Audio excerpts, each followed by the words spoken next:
Welcome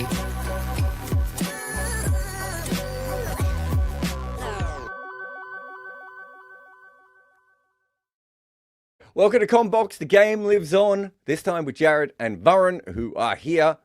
Ruckshit, apparently, who's now on the broadcast with us. Hello, Ruckshit. Producer Ruckshit, look at him. Hey? I hope someone's going to clip that. That face of Ruckshit could change the world. His little cute face when he realized he was on the broadcast. We just had a bit of a production error. That's why we're running a little bit late here. He said and Stark is running in. Yeah, here comes Stark. It swings away. It's off what the a face shot of the bat from well. Priyansh. And is that 6? That is a Why 6. not? So I think Delhi Punjab are going with the left arm seamer attack today. I love the idea though. At the end of that ball, like Stark looked out at the footmarks. Like I get it. He does that a lot. Like it's a thing that he does, but I'm not sure it was the footmarks there that caused the problem. Beautiful hit. So good, isn't he? Jay Surya-esque, that one. Was another lofted cover driver? I wouldn't say that was a cover drive. I think that was over point, wasn't it? Yeah. All of those are the same to me. I'm very bad with that. This one's pushed out into the covers for no run. Yeah, he could hit the ball sort of over point, maybe forward point, not quite all the way to cover, and then obviously all the way around to third. It's one of the reasons it was actually quite hard to set that field for him because he could actually hit the boundaries in multiple different areas. I think so it wasn't like one fielder out. I think any highlights I've seen of Sanath, he gives me more head vibes than Arya vibes. Yes, I'm just saying that particular shot. If you look at the face, that's not the way that Head would have played that shot. That's more like Sanath would have played it. That makes sense. Good full ball, beautifully timed by Arya, but straight to short mid wicket, and there's no run. Delhi have also gone double finishing anchor, Jared. They clearly not learned the lesson. I just want to point out all the different ruck shit messages we've had in the first couple of seconds there. The most popular part of our show is the man who didn't mean to be on. Of course. So, 6... Fascinating start to the game, actually. I haven't even looked at the 11s yet. Anything fun? Yeah, I think Delhi have like 5 changes. Oh, that's fun. Short edge, maybe? Oh, that is an edge, I think. No. Oh, never mind. Wides. Give him wides. I like it though. That's good plans versus Arya. It's gone over the top. So it's 5 runs. And he didn't look comfortable against it. Yeah. Let's just have a look where that actually went. So Aurora Karthik is asking us, are Delhi so bad due to the GSW and GMR split ownership? Could I just say too, I want to see that from side on. It looked like he missed that by a foot. I don't know what was happening there. Was he late to it? Yeah, maybe. Anyway, they got 11 runs off 3 balls now. This is up in the air. This could be caught. It's gone very, very high. Oh, just over the road. I think it was Stubbs there. Over the road, over the rope. Is it? No, it might be Miller. No, it is Stubbs. I was right. No, it is Stubbs, yeah. It went so high and probably should have been, well, not like probably could have been caught, but it was just on the wrong side of the rope. It was almost a straight bat flick. It's a fascinating shot. And he just hit it straight up in the air. And I think most of Delhi fans would have thought that was going to be out. And it is. That basically hit it near the handle, right? Yeah, he just got his hand on it, but there's no way he would have been able to keep it in anyway. No, I'm talking about Priyansh. I think that ball basically hit it just below the handle. Yeah. Swing. And this one's hit out to third, but just for a single. Where are we now? Are DC so bad? Yeah, so you read that one out. No, I think part of the reason they've been so bad this year is because of there's a bit of a fracture in their thinking. And I don't think this has anything to do with the fracture in their ownership group. I think they had 2 anchors at the top, and then they have 2 finishing anchors in the middle, and that's causing them problems with their batting. They've also been pretty collapsy at times. Considering that they have 2 anchors opening the batting, they're not averaging that like that. They're not averaging Gujarat type runs, are they? Right? And their bowling's been fine. As this is punched through the covers by Oh, Prab. shot. Probably Yeah, the wrong Prabharia's length there. Prabhariang again. 22 of the first over. Yeah, crazy first over. Yeah, so I would say as well that there is an element of I just think they got the team structure wrong, but I think form has probably played a big part in this as well. I'm trying to see if I can find their form here. I was looking this up the other day. Their ownership structure is because they do 2 years on, 2 years off, which doesn't make any sense. Like if you It at least doesn't said make any retention sense, but- cycle to retention cycle, I can understand the logic. Yeah, I don't think that is you're right, 100%. But I also don't think that's the reason that they have. I think they've gone in with a theory that is wrong when it comes to their batting, and on top of that, they haven't got any form. Yeah, right. So you mean by getting the theory wrong, they have no theory? Well, no, I think they have a theory. It's just a shit theory, right? Okay, so as I said, if you have the two anchors at the top, you are assuming that you're going to get big amount of runs out of your top order, and they haven't really done that. Partly because Nasanka hasn't worked. This is beautiful bowling barkeep. It just beats the bat. So if you look at their batting, KL's been fantastic. Who's their second best batter? It might even be Nasanka. Unfortunately, as much as it pains me to say it, it might actually still be Stubbs. 43 with a strike rate of 134. Yeah. If that's your second best batter. No, it's probably Nitish, isn't it? What's Nitesh? Nitesh is averaging 25, 151. It feels like he's doing better, but you know what I mean? We're plucking at straws of your second best player. So if you look at that lineup, as this has gone up in the air, I can't imagine there's going to be a fielder out there, though. It goes very, very high, and that looked like it went for 6 again, did it?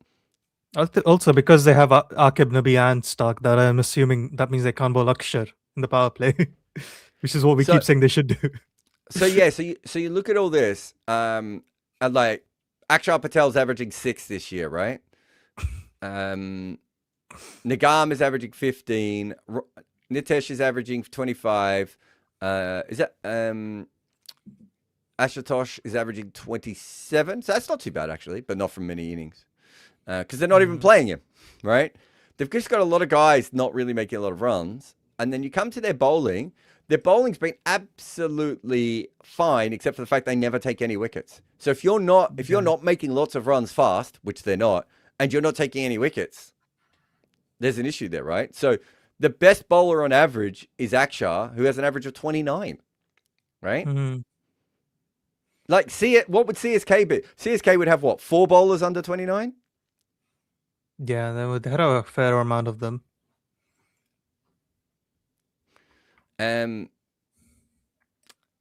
Probably losing Ngidi didn't help either. Kuldeep's form has been bad. Mukesh Kumar's been really bad. Nagam is almost unbowlable now. Yeah. Akib in again. Beautiful delivery. He's bowled 2 beautiful deliveries and one that got whacked. It's good stuff. So there's a lot going on here. It's gonna do 6. Oh, no, my no ball. You what? It's a no ball. Oh, God. All right. Well, they're 29 without loss after 8 balls, and they've got a free hit. That's what they need. Yeah, this is the issue sometimes with no audio, because we're not listening anytime we miss these things. Oh, I'm not sure that was a no ball, by the way. Oh, wait. I'd like to see that again. That looked like there was a little bit behind the... Let me just see if I can see it on the other bigger... I was looking at it on the small screen. Let me look if I look on the bigger screen. The fuck's sake. I hate that we can't rewind on this. Oh, I'm not sure I would have given that as a no ball. And this is hit very, very... Everything's high. We're in altitude here, and everything's being hit straight up in the air. Oh, my God. I think he just let it bounce, didn't he? Yeah. Because I don't blame him. Yeah. I mean, he probably could have just caught it. But Either way, that went very, very high. And they picked up a couple, I'm assuming there. We got the scorecard up yet? No. Does he leave it? Yeah. I think he's just following. Controlled landing. I call that a controlled landing. He was going to catch it, though, until the last minute. Akib in again. And this is defended on the offside. Oh, I thought there was going to be a run out there because they both didn't move at the same time. Andy says, rank the Aussie cartel in T20s at the moment. I would have Hazelwood, Cummins, and Stark, which is the complete opposite order I would have had maybe 3 years ago. James Pattinson. James Pattinson is a good show. He was part of it many a day back. Still has a really good test record, doesn't he? Just doesn't play. Yeah. So just to get back to Delhi, I think me and Varun will both probably agree that there's lots of functional problems with their lineup, right? But when it comes down to it, if only one of your batters can... for fuck's sake. Misfield. Yeah, sorry. If only one of your batters can average over 40 at a strike rate of more than 150, and only one of your bowlers can average under 30, and it's 29.1, you're not going to win any games no matter what your structure is, right? I've been waiting for them to find form all year, these guys, and they just haven't.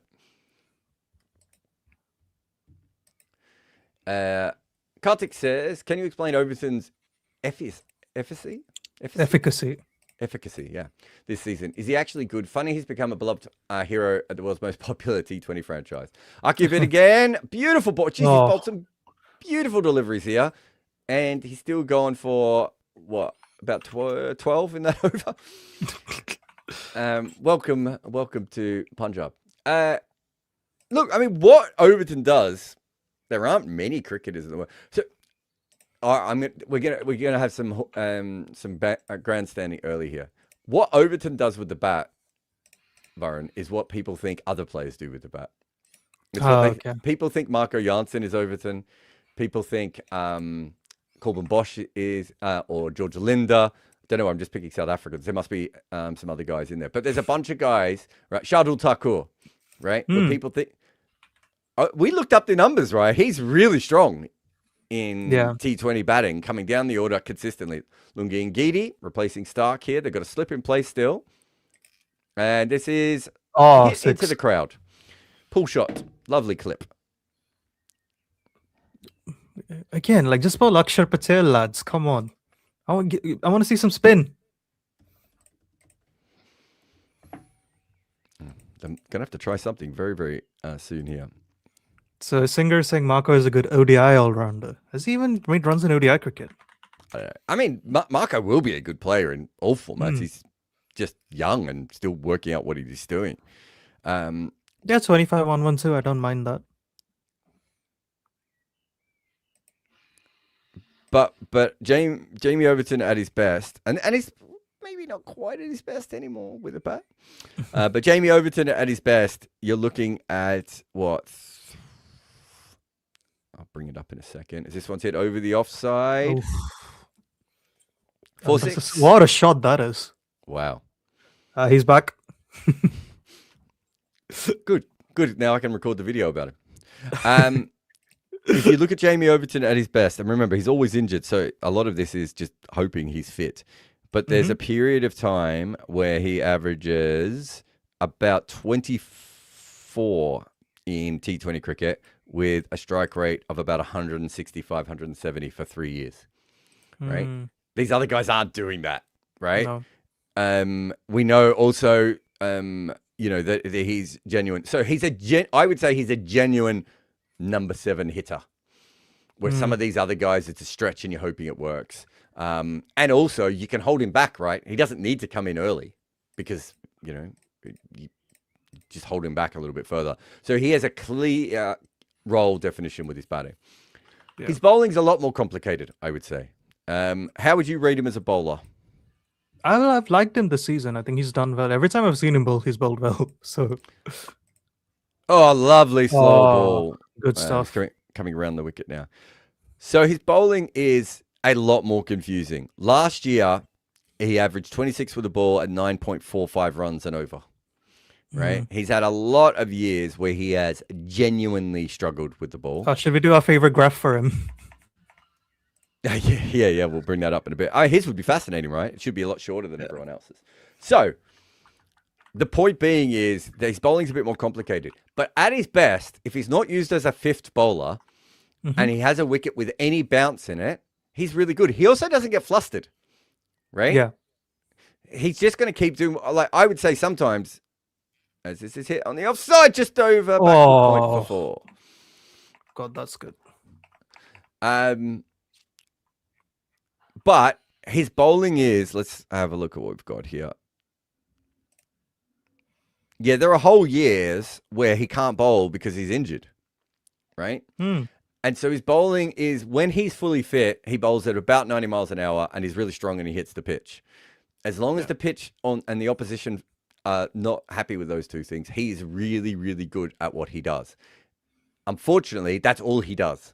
He's not particularly good at Yorkers. He's not particularly good at slow balls, right? So it has to be that situation. This year, he's had so many wickets that have suited him. There we go. Geedy comes in, and this one is pushed on the offside. I'll take one. Oh, I like this. This is all game through, I'm assuming, for... Yeah, this is all phases, yeah. So you can see here, there's almost no Yorkers, right? And it's almost everything is back of a length. He's not even really attacking the stumps, is he? He's attacking... He's what my dad would call an armpit bowler. Right? Yeah. So And I'm if just you looking face... at I was just looking at the data, and his most common bowling length is back of the length. Yeah. Yeah, and you can see that in here, right? Like, it's essentially... He's got... There's this yellow spot, which is sort of over leg stump there. That's the armpit balls that we're really talking about, where it's kind of at you, just under your ribs, at your rib sort of area. As Ngidi bowls a full slow ball. So his first over's gone for 18 as well. They are 51 without loss here. Crazy start. So yeah, he's basically bowling the same ball over and over again. So when Jamie Overton is fully fit and he has the conditions and the opposition, perfect. When Jamie Overton isn't fit, he's not... He usually, because he's such a big guy, he drops down in pace quite a bit. And he doesn't have the other options available to him to be able to beat anyone, right? And if he goes up against a bunch of people who don't mind 145 kilometers an hour back of a length at them, he's also going to get hammered, right? That's the problem. So that's when Jamie Overton has just been in a... Oh, are we getting kicked off our feed? Fuck's sake. So yeah, so that's the thing with Jamie Overton. And the other thing that, as we've said before, is because of the kind of cricketer he is, he quite often only impacts the game very, very late. So if your team's already getting shit on, and Overton comes in, even if he's doing okay, he probably won't change things all that much. So on the broadcast, they're showing average swing. This is the sort of stuff that Himanish would hate. Average swing? No, not just average swing, because with swing you have to normalize it by length, right? Because otherwise Yeah. it's because fuller balls always swing more than good length balls, whereas good length is harder. Also, I'd say in power plays at least. So they've done some of the normalizing. Yeah. So Naveen is saying Janssen twins versus Overton twins. Why does one of the twin do better than the other in cricket? Isn't Craig Overton decent? Am I misremembering? Craig Overton's a good cricketer. He's played 5-10 test matches, I would have thought. I can tell you the difference though, and it's actually very similar with both of these guys. I remember Neil Manthorpe. I said to Neil Manthorpe, is it Dwayne? Dwayne Janssen? Dwan, right? Yeah. Yeah. I don't know if it's pronounced Dwayne or Dwan. I remember asking him about him, and he said he's very good, but he does everything. He does everything Marco Janssen does, but nowhere near at the level. Oof. Right? So he's not quite as fast. He's not quite as good with the bat. He doesn't swing the ball as much. Like, he could do all those things, but it's just a slight level down. And you look at Craig Overton. Craig Overton's a fascinating one. I'm not sure Craig Overton is that much worse of a batter than Jamie Overton. But the big difference I would have between the two of them is that I've never seen Craig Overton hit the ball off the square. Mm. So there's very little power with him. He's a very good defensive batter. Actually, having a look, his T20 strike rate's not too bad, but he's a very good defensive batter in when I've seen him play, who can occasionally, like, I shouldn't say he can't hit the ball off the square. For a man his size. Jared, oh, what a shot from Prob Sidron. Guided so that. his first class batting strike rate is 65. In List A cricket, it's 114. In T20 cricket, it's 132. Let me Akib has bowled another no ball here, by the way. Oh, for fuck's sake. What I should say is, for someone of his size, so I would say Craig Overton reminds me of someone like Ryan Harris, where you look at them and go, wow, they must be able to hit sixes everywhere. And he doesn't. But he can hold a bat. He's got a decent forward defense on him and everything. But when you watch Craig Overton bowl, he is considered. Is that another? Oh God! I mean, that one was a no ball, but he's being done by millimeters here on these no balls. He comes in for the free hit. Stream one back. Oh, it's a good ball. Are we on stream one again? No. I thought you were on stream one. Never mind. It's confusing. Yeah, so Craig Overton is not as powerful and not as quick. And so what are the two things you need for T20 cricket? Yeah, that's fair. But Craig Overton in first class cricket, Varun, 500 wickets at 24. Batting average of 23 with 200s. Like, it's not a bad cricketer, is it? Mm-hmm. Didn't quite, do anything at the test level. But not a bad cricketer at all. Yeah. Also, that ball bounced, Jared. Yeah, the free hit ball.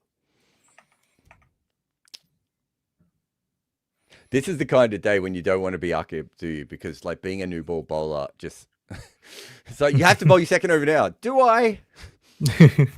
What's Mitch doing? Can I, why is he having a break? They also have Mukesh Kumar, I believe, in the team. Mukesh Kumar this year... Oh, no, he's not at 2 runs a ball. I thought he was. He's only 11 runs and over. At an average of 56. Oh, God, I forgot to mention the person who's actually had the worst year. For Delhi? Yeah. Well bowled, pushed out on the offside. They take a single. Who do you think's had their worst year? Should be able to guess this. Akshar's been economical, but he's not taken wickets. Yep. And hasn't made any runs. So he's been poor, but not terrible. Mm-hmm. And he's taken a wicket a game-ish. Lungi's been really good for them. Good. Yep. Stark's been okay, I think. Stark's been fine. Not great, but fine. Is it Nigam? Because he's barely bowls. Natarajan. Poor lad. Do you know what his average is this year? 75. 71. So close. Close enough. Oh, another beautiful ball. Akib is bowled about 5 incredible deliveries in the spell, and he's gone for 19 runs. We've had decent over regardless of the no ball. Yeah. That's pitched on leg stump and missed off stump. That has seemed. Just bowl every ball like that. I don't know why bowlers don't do that more often. So Aryan is asking us, what is back of the length exactly? Is it full, short, good length, or somewhere in between? So back of the length is 8 to 10 meters from the stumps. So good length is 6 to 8 meters from the stumps. And fuller length, depending on who you ask, is 4 to 6 meters, is what I want to say. It should be said that these things 2 to 4. Yeah. Yeah, it should be said that these do change quite a bit depending on who's putting the graphic up. Yes. But because on the IPO graphics, you'll often see 8 to 10 meters. They showed us short, which is dumb. Back of a length is the shots you're playing cut shots or pull shots to. Is the best way of explaining it. Mm-hmm. Whereas a length ball, you're going to struggle to play either of those shots, but you can play a slash or a bit of a pickup pull shot. But you can drive those balls. You can't drive a ball that is back of a length. So if you think of, as we said before, that sort of ball that we were talking about from Jamie Overton, that sort of, I don't know what, lower rib cage through to armpit. Mm-hmm. That's generally when you're bowling a back of a length ball where you expect the ball to be. Maybe belly button through to everywhere else. Depends on the pitch and everything else. Mukesh Kumar's here. Yeah. The other thing is, it's again like going back to the pitch conditions thing. If it's low bounce, the good length goes back. And if it's a green pitch, the good length goes forward, if it makes sense. Yeah, because you get more sideways movement, means you can pitch it up more. Exactly. They're going at 14.75 runs and over. Mukesh Mukesh is here and he's bowled a half volley outside off stump that's been hit for 6 over cover. Jesus. Not the ball he probably wanted to deliver on his run in. Like, we all know what will happen, Jared. Akshar Patel will bowl at some point. Priyansh will try to slog in one straight to the fielder.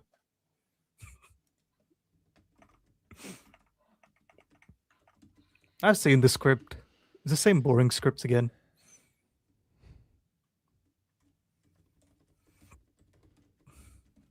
It's weird, isn't it? Because there is movement in the surface. Mm-hmm. And yet, here we are at 65 without loss. So Akib seemed the ball 2 degrees. Oh, that's a good ball from Mukesh. Yeah. It was not a mega road this. No. It was a length ball outside off stump. And it just came back in. It could have just clipped the outside of off stump. 2, 3. Yeah, it just didn't come back far enough, 4, unfortunately, for him. Didn't carry that ball either. And I don't think it was a slower one. So Akib, in his 2-over spell, he's bowled 8 balls that seemed over 1 degree.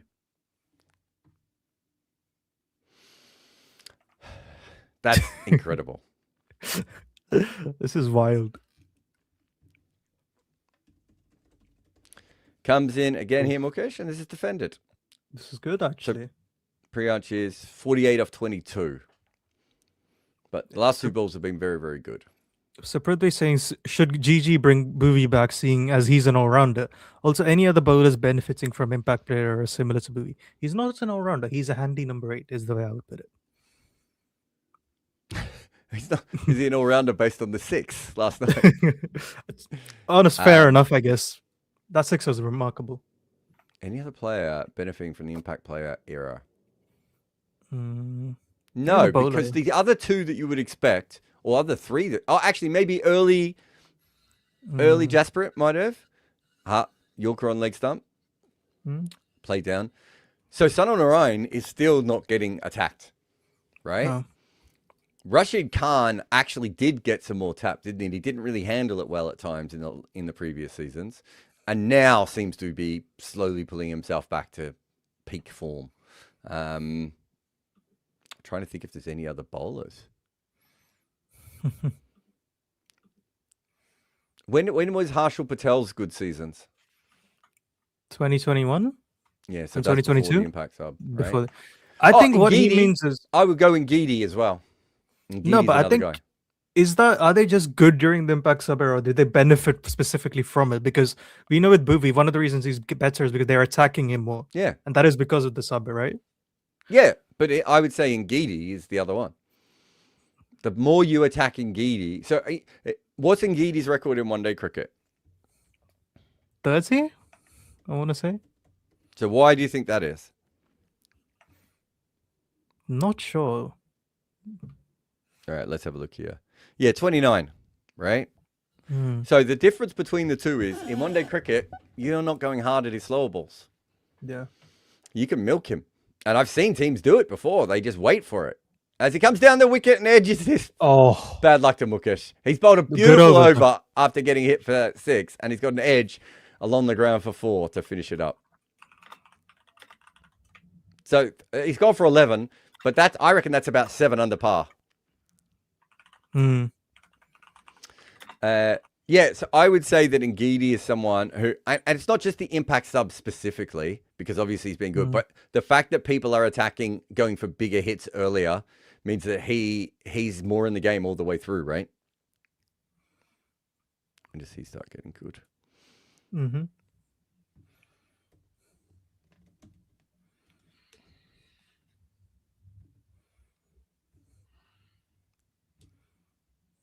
You actually sent me a link before, didn't you?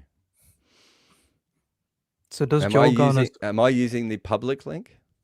For what? You sent me something. Is it Hugging Faces still? Yeah, so you're talking about True Values, right? Yeah. Yeah, use the link I sent you for that. That's the same website, basically, but just a public link for it.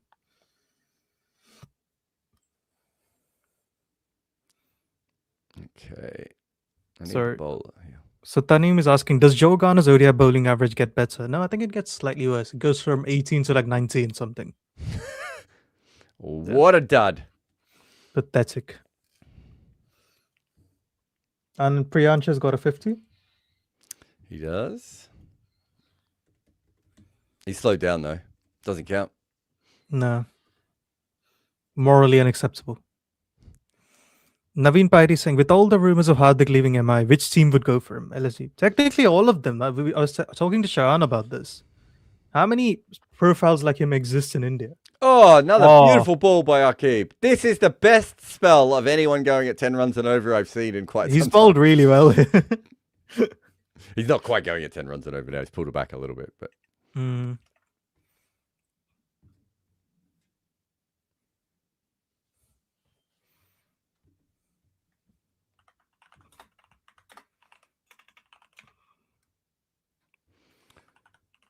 let's have a look at Ngidi by years. To be fair, Ngidi's best year, and we're not just talking IPL here, I'm talking all cricket, it's probably still 2020. As this one is dropped out on the offside. Again, a good ball, that.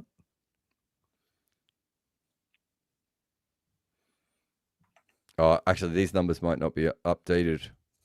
What year is this? Oh, wait, it's his batting. No wonder I'll take all that back. Let me look at his bowling. I have actually ticked on the bowling a little bit. So Andy's asking us, how high is Urvil's ceiling? Ooh. So the problem with Urvil and Matre, I think at the moment, is that what they're doing is kind of slogging, right? Yep. And so what we have to work out is, are they just getting away with it because it's early on and people don't know what to do to them? Or is this just a thing that we have to get used to? But generally, over a long period of time, if you're swinging across the line, you're going to get bowled or hit a lot of balls straight up in the air, right? So it's very different to what Suryavanshi is doing, where he hits a lot of balls a lot cleaner, a lot straighter, picks the ball up a lot better. So the truth is, I don't know, right? Like even Arya we see he plays a lot of lofted shots on the offside, right? He's not a slogger, is he? No. I'd say Prab's probably a little bit more sluggy than him, isn't he? Agreed. Oh, another beautiful delivery. Fuck me, this is a good spell. This spell gets better the longer he bowls. Yeah.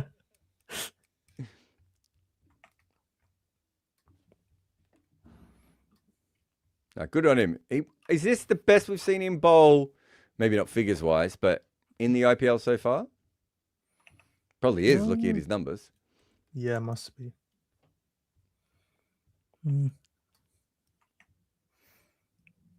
Is MS Dhoni a slogger? No.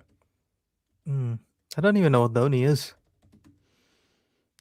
Afridi was a slogger. Oh, fuck me. That's good again. Another incredible ball.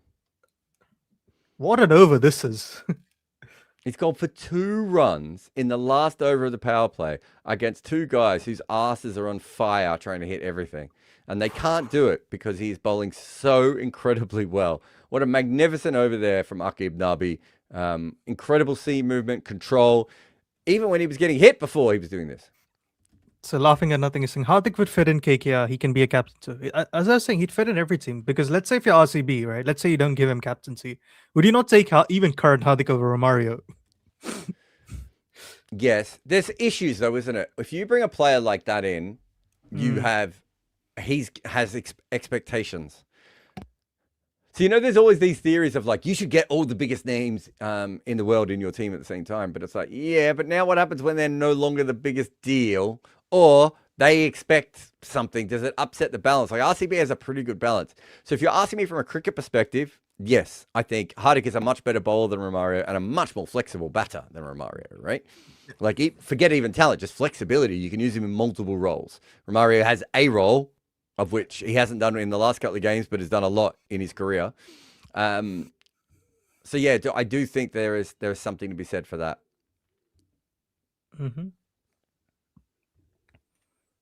So Ramasubramaniam is saying, other than removing the impact sub, what are the other tweaks that can be done to even the contest between bats and ball? Like shortening power play? Absolutely not. Spicier pitches? Sure. We've talked about this, right? Increase the bowling limit for overs, reduce wicket resources for batting teams. I don't get the idea. I don't really understand now why I have to watch. I can watch Virat Kohli for a whole innings, but I can't watch Jasprit Bumrah for a whole innings. Exactly. I want to watch Bumrah bowl 10 overs on the trot. Yeah. And also I want to be paid for, like someone who can do that every game, right? Yeah. You know, when Behrendorff and you'd have a team where you have like Behrendorff, Narine, I'm trying to think of someone else, and Overton in it, and suddenly you've got this really interesting structured bowling lineup, right? Of like different guys for different phases, which I probably like a lot more. So yeah, those are the things that I would say. What else do we have? I think if you go into a non-traditional batting stance, so whether that be for a scoop or a reverse sweep or anything like that, I think instantly the LBW laws should be changed so that both sides are off stump. I would probably look at that. What else? I think that would improve, but I don't think the shots are played enough for there to be a drastic difference. No, I think it changes you from being able to do it without thinking, though. Right? There's more of a risk involved. Yeah, sorry. The other thing is increased fielding limit for death overs. I don't know, like middle overs, power play. I don't know, one of them. Yeah, I actually. Here's why I'm a little bit perplexed by this. I think that T20 batters have been batting too slow, and all they're doing is reaching the limits that they should have been reaching anyway. So for me, I'm not sure I'm the right person to ask this question of, because I think the extra run and over that we finally found is what we should have found 10 or 15 years ago. And it was just that it took a little bit longer. I think back into this. So we've said this come on, pick the ball up. Yeah, I think we said this before. So what happens is, because there is the impact sub era, Indian batsers start attacking more with the cushion, and then they realize they're so good, they keep attacking regardless of it being there or not being there. That's what we're starting to see now. Yeah. So yeah, I think I'm very different from that perspective than other people. I actually think there's other changes that are more interesting. I would bring I would have probably brought in the fielding restrictions in a different way. As I've always said, I don't know why we go from 2 to 5 and slow the game down just after it's getting really exciting when everyone's hitting 4s and 6s everywhere. But yeah, I don't think there's any reason to have a limit on the bowlers anymore. Why don't we start with that? Yeah. So Absam is saying your 3 Indian paces for India in the Cricket World Cup 2027 are Arshdeep Singh, Jasprit Bumrah, and Harshit Rana, probably, for me. Are they? Harshit Rana's not bad for. I think he's the only one of them who could bat at 8. So I mean, I'd rather have him than Nitish. No, but also he hits the wicket, so you probably do want someone like him in that team, don't you? Also, all I keep hearing is Indian fans say Arshdeep is not good in ODI cricket. He's averaging 24. What do you want from the poor lad? This is down the leg side and a wide. He took a big swing at that. I mean, Prashant Krishna is probably the other one, being in South Africa, that I would be more interested in. But his form this year hasn't been great. I don't know how would you play him? That's my issue. The only way you could play him would be for Arshdeep, I want to say. Yeah, you get Jasper and Harshit Rana to take the new ball, and then you bring him on. I don't hate it, but I want left arm seam. I just think in South Africa you want to hit the pitch more than anything, though, don't you? And Arshdeep doesn't really hit the pitch. Yeah, but I'm not against him being in the squad, but then got. I think you've then got 3 very interesting bowlers, and you can play around with form a little bit. Prince Yadav will be interesting as well in those conditions, I would have thought, but maybe not quite fast enough. Yeah, maybe. So is Ayush saying, is Green and Pandya in the same team net positive? Yeah, sure. It probably doesn't make as much sense in an impact sub era, though, does it? No, yeah, maybe, but I don't mind Ryan as well. Oh wait, are we talking about Mumbai or KKR? I assume KKR. Yeah, if you've got Narayan as well, that allows you to have you bat to 9 or 10 in every game, don't you?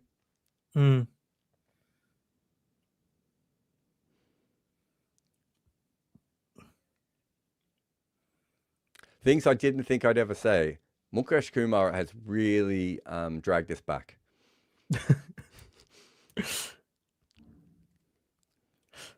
So Gagi is saying Aqib Nabi for test bowling and one day team. I don't know about one day team. Test team, he's interesting. Yeah, very interesting. Based on what we've seen today, if you can do that with the white ball, generally you get more seam movement with a red ball. Yeah, he was ridiculous in the latest Ranji season. Yeah, his figures are. I actually think at times this year, like I almost want to see him in more situations to learn more about him as a bowler, but they've just used him with the new ball. Yeah.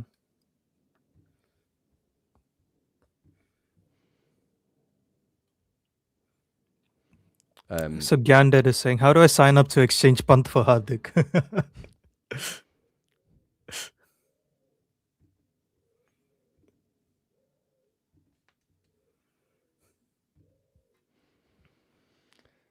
So we have Cooper Connolly due to come in next. So the only issue with the test team is that then you'd be picking too many new ball bowlers. That's what I'm worried about. If you have Bumrah, Siraj, and who the hell? Oh, this is up in the air. It's going to be close, and it's going to be caught, I think. Now, why did he then drag the ball on the ground afterwards? Who was that? Aqib Nabi again. Can't escape him. Why did he drag the ball on the ground though? More than he needed to. I think he's okay, but my God, they make me nervous when they do those sorts of things. Yeah. Good catch though. To be fair, it was high off the bat. He just tried to flick this around the corner. Really, didn't get much on it, and it sort of limped away. I mean, what are we even talking about here? They were after Mukesh's first ball that went for 6. So when was that? So they were 76. No, they were 65 after 25 balls. Does that sound right? 65 after 25 balls. And since then, they have scored 13 runs off 17 balls. Is that right? Yeah. 4.1. Yeah, that sounds about right. No, 5. I think I've got that right. I'm just trying to do it quickly off the top of my head. Yeah. So yeah, that seems right. Wow.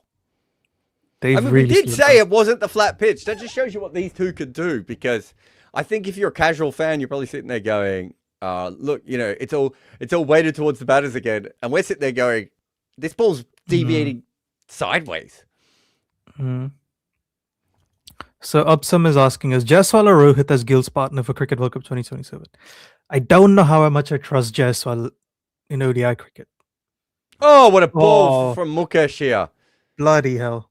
He's bowled 2 fantastic overs. Started with a 6, and since then, he actually bowled a couple of wides in this over. He's ended up with 1 for 17.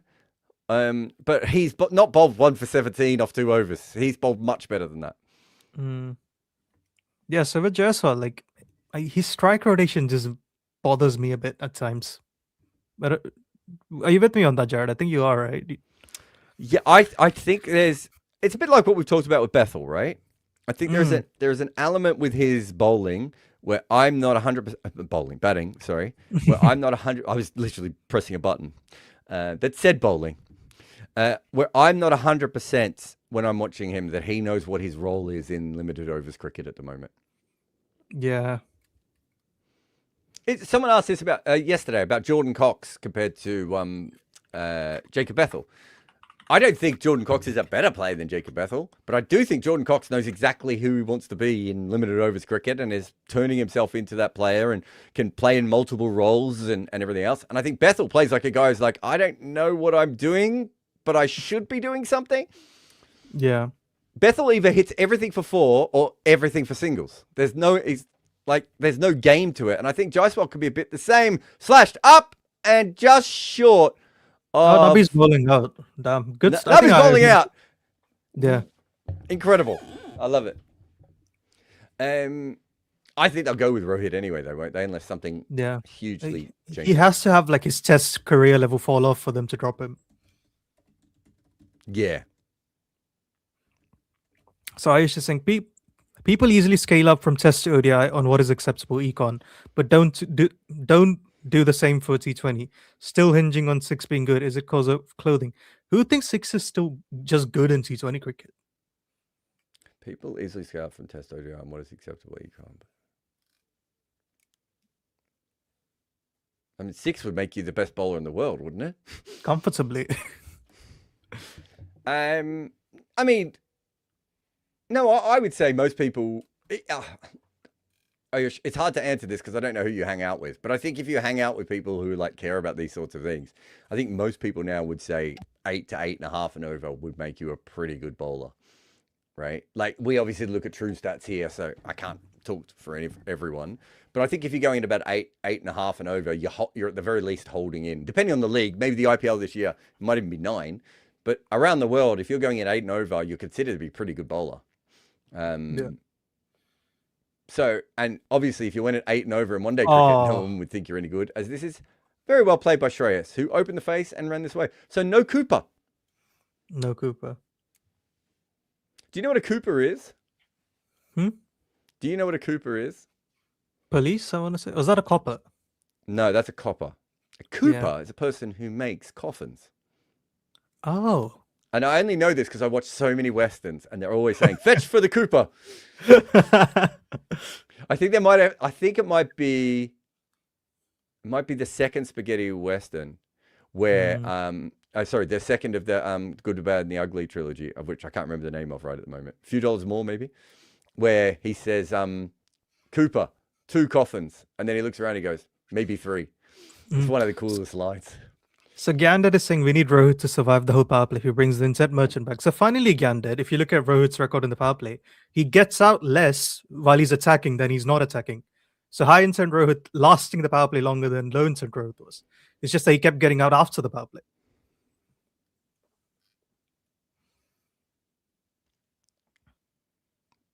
So Akib here, if he finishes off this spell with no wickets, what an injustice that is. We all need to storm. This is the greatest 1 for 31 spell I've seen since Naseem in the 22 final. That was good too, yeah. I'm trying to think. There must be others. There's been a bunch of... Actually, maybe there hasn't. I was going to say there'd probably be a bunch of like Rashid Khan or Sun on Orion, but when they bowl really well, they don't go for this many runs. It almost has to be a fast bowler, doesn't it? Mm-hmm. Trying to think of what Bumrah went for in the semis. 1 for 33. Nah, doesn't count.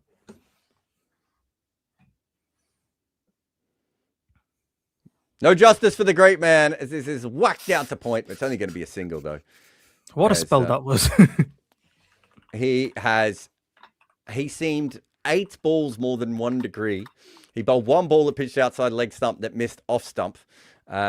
He got regular weird bounce as well, and I think he's the only guy we've seen on this pitch to be able to. Maybe Mukesh might have got 1. I don't remember Ngidi or Stark getting any weird. But I know actually Stark got the one that went for 4.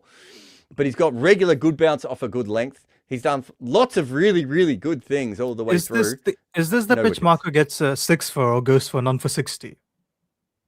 Yeah, it could be. Well, seam and bounce for him could be hard to play, right? So SPV 90 saying, I can't wait for Rabada versus Cummins mid-spring. So we saw that a bit in the WTC final, right? What was it? So Rabada takes a 5 for, then Cummins takes a 6 for in the first innings of both games. That was cinema. Bloody hell! Is everyone seeming it? And that was so slow for a 4 though. Oh my god! KL's just let that go through his legs. That's bad keeping. It's not even. There's nothing you could say about that. It did dip on him a little bit, but he was too high, and I'm not sure he kept his eye on the ball, and it dribbled for 4.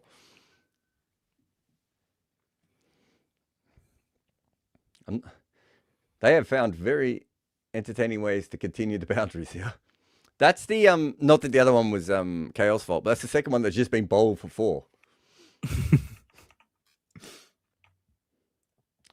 Good news though, if you Madhav, dot ball. And if I'm at mid off or mid on, that's all I'm telling him.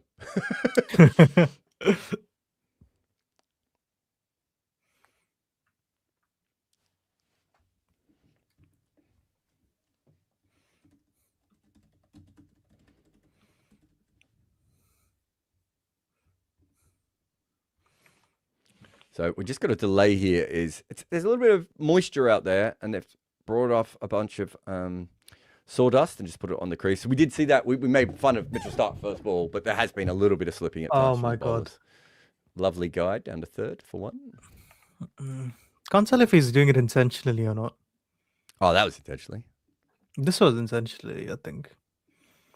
So Raj Kiran is saying, would Arya Abhi be better than Arya Samson opening? That's a good question. It could work because Arya is much better versus pace than Abhishek is. And Abhishek is the best player of spin in the world. It matches up. But Sanju, again, with his attacking anchorness, he can bat deep at 200 if he's on. So, yeah. I think he's just more tested and I trust him more at the moment. It's not so much anything else. But we have 2 years till the next T20 World Cup, though. You can try Arya. Yeah. You just try out as many different options, right?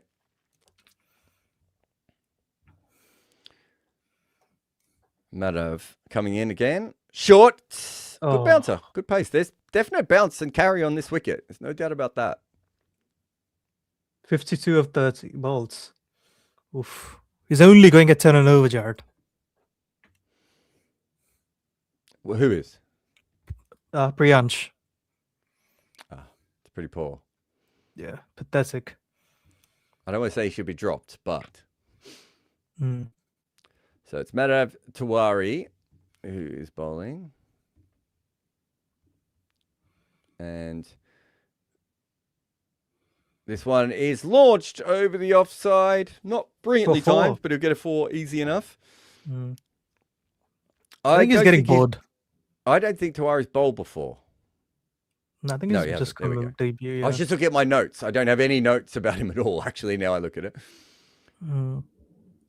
So he played 1 game last year and he batted. So, I'm just trying to, there's nothing about him professionally here. So I don't know if he's a batting all-rounder or a bowling all-rounder. First couple of balls looked okay. That one was mistimed a little bit there.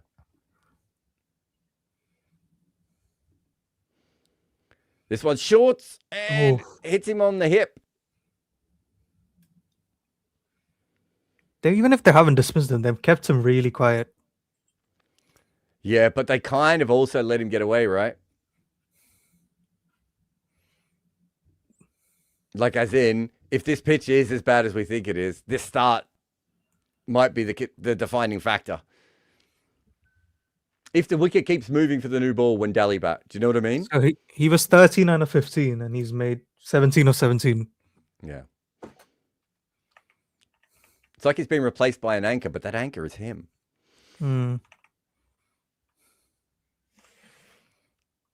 Someone's just said that Madhav is listed as a batsman by Cricinfo, but I've got him as an all-rounder on Cricinfo. Just looking at it at the moment. This one's launched up in the air. It could be caught at deep cover. Should be caught at deep cover. Is caught at deep cover by his hair twin. Yeah. Got a lot of men out there with these big fro type thing which shaved at the sides. I don't know what that haircut is called, so apologies if it has a real name. Let's have a look. Is this a cutter? Nope. Seam up. Wobble ball a little bit. Did seam away, though. Hits the toe of the bat. Yeah. It's still seaming.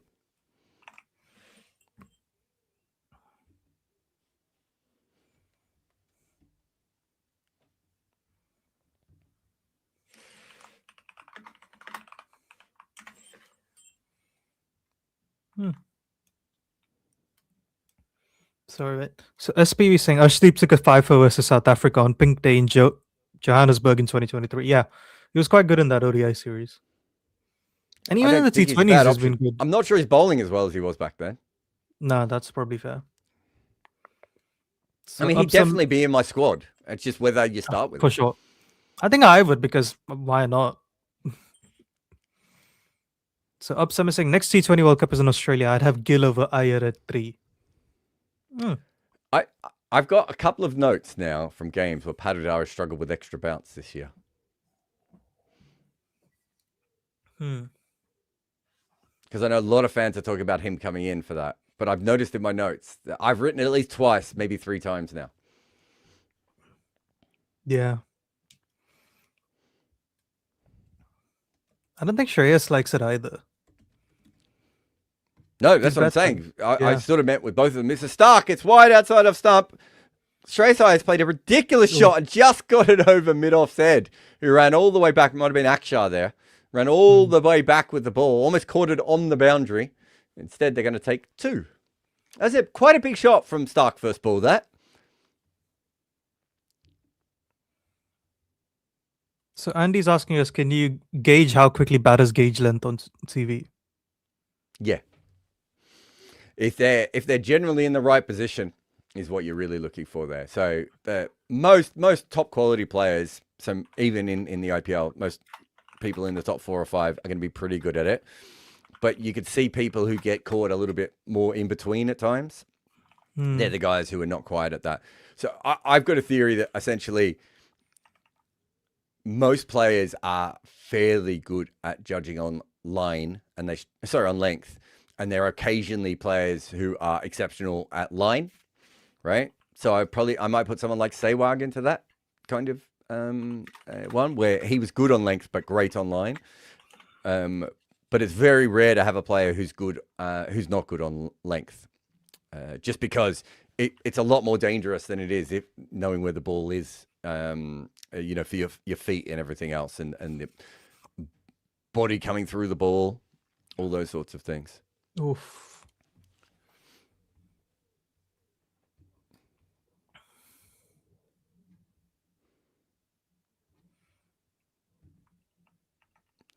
So what was Akib Nabi bowled the 2nd over, the 4th over, the 6th over, and the 8th over? Does that sound right? Yeah. Yeah. It feels like all you have to do is land the ball on the pitch and you can seam it like 0.8 degrees here. Yeah.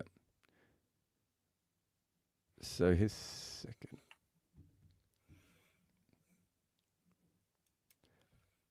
So he bowled, his first over went for 12 runs with a no ball in it. His second over went for 8 runs with a no ball in it. And his last over went single 4-4 and still only went for 10 runs. It's like Crazy. He made everything as hard as possible on himself and still pulled it all back. So Sham is asking us, do these high intent batters get bored quickly? Like if they're at the non-strikers in for a couple of balls? Yeah, a lot of them do.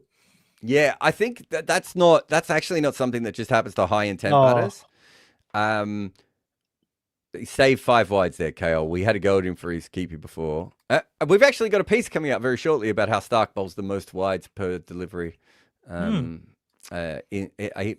bowls a wide every 12 deliveries in the IPL, which is the worst of anyone of the high usage bowlers, although Patharana obviously will get there one day. Yeah, there are lots of batters who don't like being at the non-striker end. That's a very clear thing.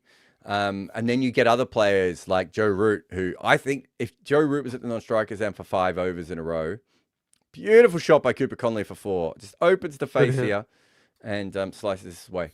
I think if Joe Root was at the non-strikers end for like 5 overs in a row, he just wouldn't notice. And I think there are other players like David Warner, if you keep them off strike for too long, they'll get very, very frustrated.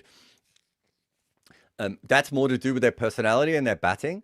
There's also guys who, once they get into a groove, want to just maintain the groove. And that includes sometimes slower scoring players as well. So yeah, it's one of those things of being off strike for a long period of time can affect players. You should know, in a modern professional environment, you should actually know and have these conversations. Sometimes though, Shane, it's really interesting, but it's as simple as the other guy saying, sorry, I keep getting the strike here. And it just relaxes them a little bit when they realize that the other person isn't doing it on purpose. If men communicated with each other, the world would be a better place. Also, we do know that like a lot of the high intent batters don't like being 10 of 10, for example. Right? It's very different. Like if Virat is 10 of 10, he's not going to do something stupid. Whereas if Priyansh is 10 of 10, for a fact he's getting out almost immediately soon after that. Yeah, it's very rare. We're watching, Cooper Conley almost drags this onto his stumps, has no idea where it is, and ends up with a single down a fine leg. It's very rare that we're watching Kohli play 3 dots in a row and then assume that the next ball is going to go for 4 or 6, right? Or be a sicket. Whereas if that's Romario and he's had 3 dots in a row, like the next ball being a 6 or a wicket goes up tenfold, right? So, all those different teams. SBV says, you picking Lion or a 4-man pace attack in South Africa? I don't think Lion's going to be fit for that series, is he? No, I'm but not sure Lion's going to be fit. I'm not sure how much more test match cricket Lion will play. Yeah, but like usually South Africa against not everyone other than India usually will give like a spin pitch. It's not like they'll give all seam-friendly pitches. I should say this as well. South African pitches spin a lot more than they used to just naturally now. Yeah, which venues is it? I know there's some venues which spin more than others. And I know they actively avoid giving India those. That I believe is true. As this one's turned away. Well, I would have thought, though, that Joburg and Cape Town are going to get the Indian tests anyway because they're the biggest venues. So India's already not likely to go to the other wickets that spin a bit more. Like Durban, Pretoria probably spins a little bit more now, I think, than it used to. Burqa.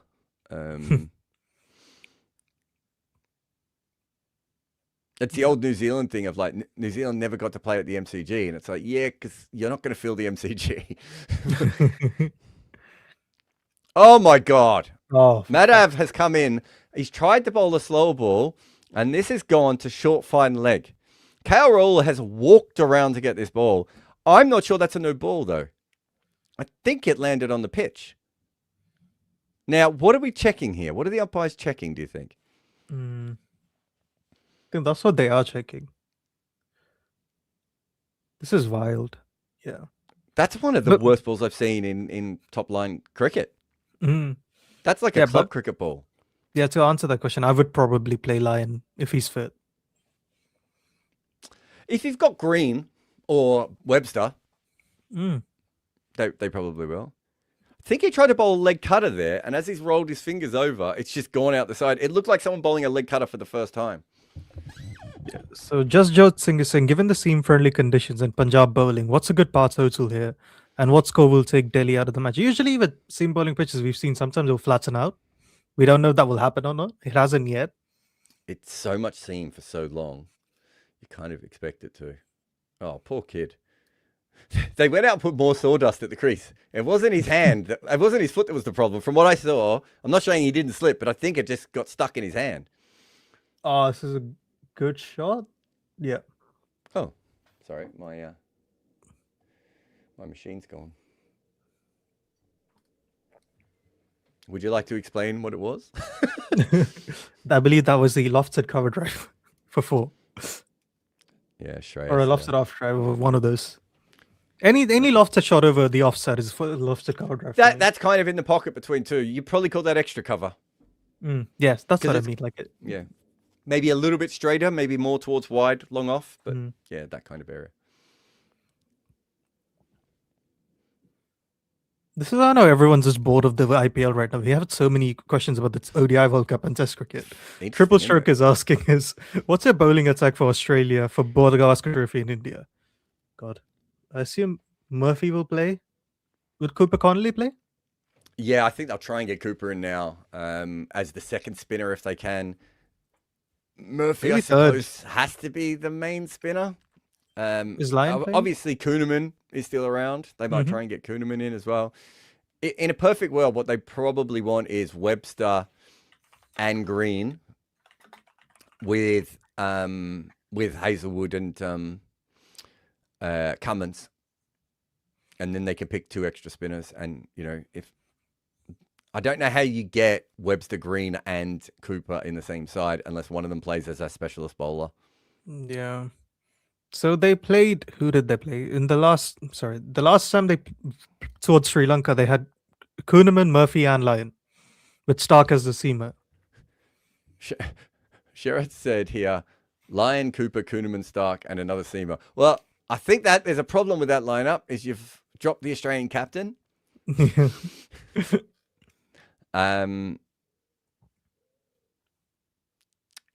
I think they'll try and go with Kuhneman. But the problem with Kuhneman is if you have Kuhneman and you have Cooper Connolly, it kind of overlaps. Here he is, the great man. Oh, hi, Jared. Hi, Jared. Hi, Jared. Didn't say hi to Varun. Hi, Varun. Hi, Varun. Hi, Varun. You had your chance. No, I was kind of waiting for your reply first so that I can then get. Obviously, I reply. always have to get the boss's approval first, right? You're the boss. You're the CEO.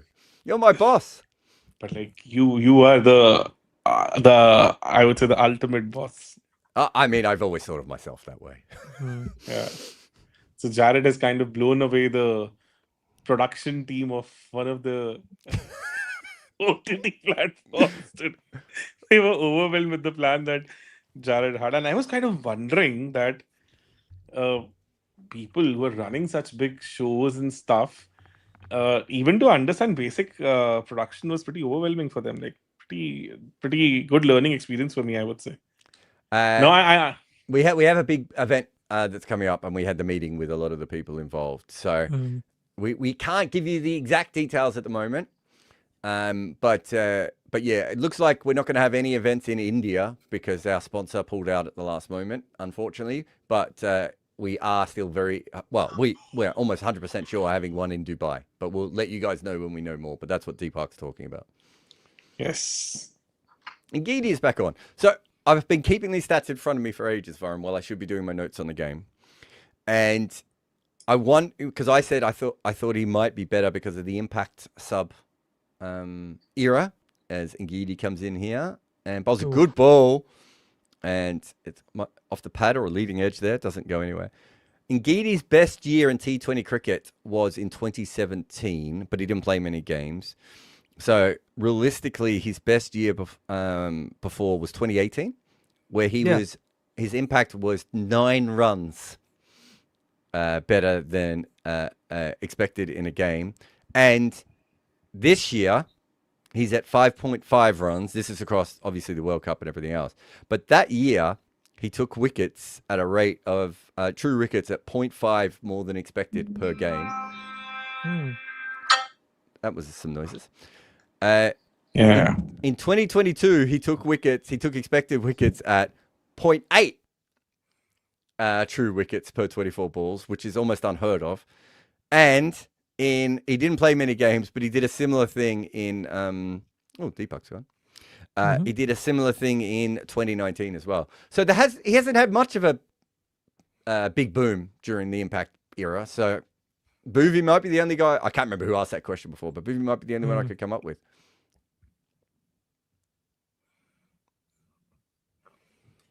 So Sham is asking, so Jared, how do you think you would fare facing 6 deliveries from Peak, Bumrah, Stark, Hazelwood, Wasim, Vaughan, and Murli? If each bowled 1 ball, how much would you score in the over? How many times would you get out?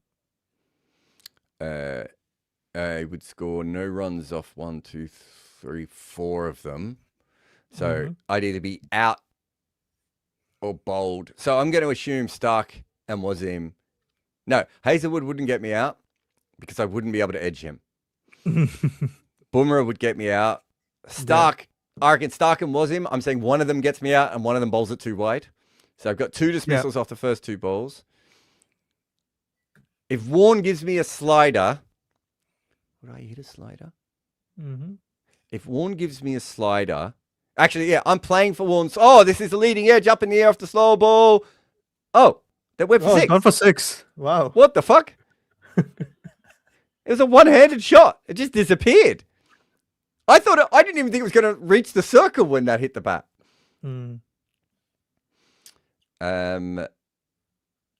Yeah, I want to see that again. Let's have a look. Slow ball. Yeah, that wasn't timed at all. How did that go down the ground for 6? It must have just accidentally hit the middle of the bat. I think that came from the middle. Yeah. Remarkable shot there. It wasn't like that was the intention of what he was doing. Indeed, he's laughing. One of the more remarkable shots you will ever see. Effortless power. I'm not sure that's the message I put up on the screen at the moment. Okay, so Bumrah would get me out. One of Stark and Wasim would get me out, and Hazelwood would definitely not get me out. So Vaughan, I'm playing for the straight one with Vaughan, and it's coming at 80 k's now, straight in front. Yeah, I'm not going out to Vaughan. Murali, because I'm either playing and missing at Vaughan, or it's hitting roughly the inside part of the bat. Murali, I don't think there's anything I could do to stop Murali from hitting the stumps. The only thing I could do is if I was being really, really funny, I could run at him and try and get hit outside the line pretending I'm playing a shot. So I would assume I'd go out, what was that, 1, 2, 3? 3 times. I don't think I would make a run. Unless I got an inside edge off the Shane Warne one for a single to backward square leg. I think maybe, like, if I'm very lucky, I could survive Warne. Because he's slightly worse versus left-handers than right-handers. Okay. I don't think he would be at your level of cricket, by the way. Because I actually think he's more dangerous to a left-hander at a club level than he is to a right-hander. Because a right-hander's going to miss him. Left-hander, that ball's coming back at your stumps. Consider club level. Yeah, but that's as a left-hander, that ball's just coming back at your stumps. That's the problem with Murali. Like, how would I've never had? I remember facing one guy who bowled with Murali's action once in a club game, and I was like, I was fine against off spin, and I played this guy like he was invented a new form of bowling because the angle at which it was coming in and the overspin and everything, because he was flicking it. I was like, what the fuck is this? This is not off spin. No, the other thing is, I think imagine Warne would try to bowl the ball of the century. He'll pitch it like 5 miles outside and try to get my top of off. So maybe he spins it too much. I'd even go a step further. I think Warne would half-ass it. Out of all those 6 guys, he's the one least likely to try and actually do anything good. I think he's more likely to just be like, I'll just roll it out of my hand. Yeah, I know for a fact people who face Murali at like in promotional things and Murali takes it really serious. Yeah. But he's not good. You are not fucking hitting this off the surface. I'll tell you a great story. I won't name the player, the media person, but there was a media guy who thought of himself as quite a good player, and he was facing Gareth Batty, right? And Gareth Batty didn't know much about this guy. And first ball, this guy actually played quite a good sweep shot. And Gareth Batty apparently, Batty told me this. Batty walked back to the top of his mark going, this fucker, there's no, he's so angry. And he's like, and so he went back the next ball and he just bowled a pure top spinner, right? And this guy who could played the exact same shot and hit it straight up in the air. It's like, if you anger one of those guys, which is why I'm going up to Josh and just saying, mate, what incredible ball. That back of a length off stump delivery you bowl. How would I ever play that? So Occam says, if you could ask anyone in cricket history a yes or no question that they were forced to answer honestly, what question would you ask? Did W.G. Grace fix games? Ooh. It's a good Deepak, question. what's yours? Something similar also, like, is IPL fixed or not? I always wanted to know this. Well, I mean, I think I can answer that one for you, mate. What do you call it? I'd ask Rohit Sharma, do you think Virat Kohli is a dickhead?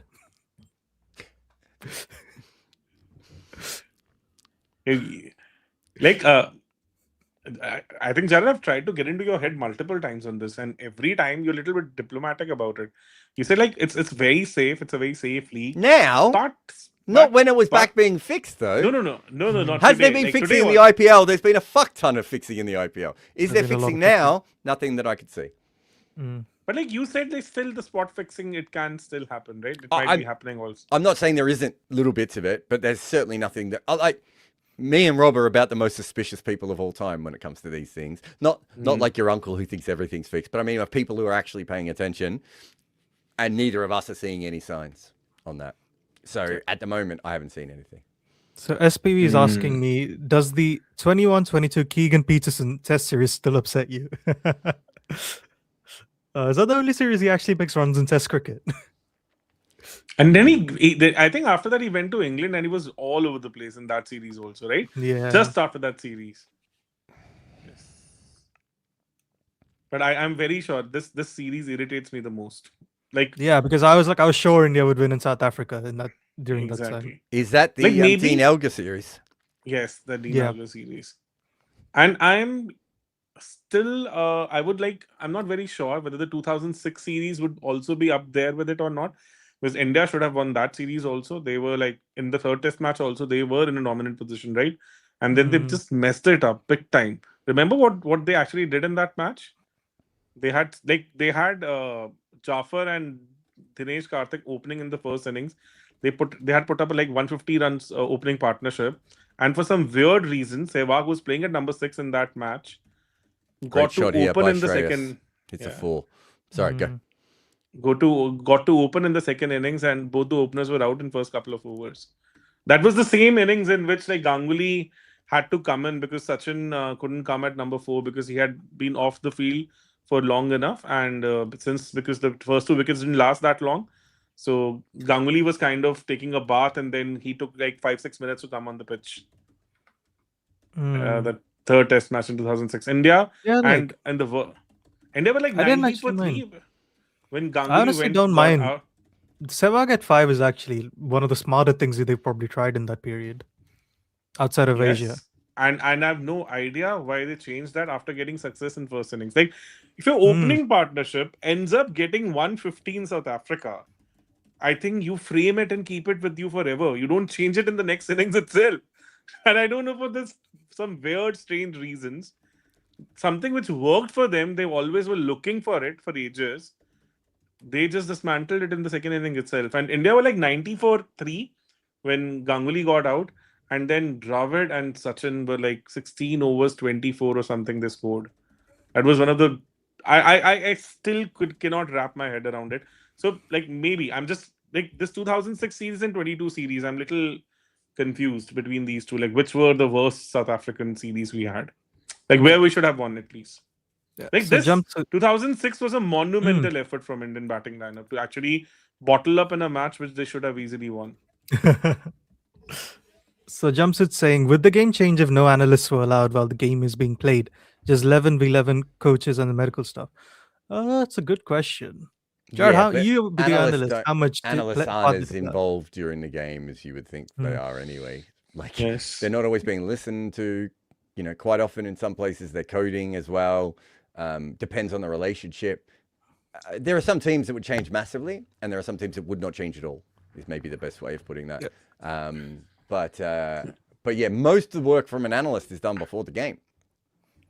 I think so guys, like, if you say like you can't do, analysts would just disappear entirely, that would be a fun question. Because usually, like, from what I've seen with cricketers, is they're very good at, they know the obvious very well. Like, batters know that the good length is a good length, bowlers know the good length is a good length, right? Where I've seen even during my conversations with Robbie is their blind spots are usually things like slow and fast starters, for example, or like even today with Delhi, like they picked 3 new ball bowlers, which Jared has been screaming against for how long now? Right? Yeah. That's the sort of stuff where I've seen cricketers and cricket teams have blind spots with, and that's where I think analysts are very useful.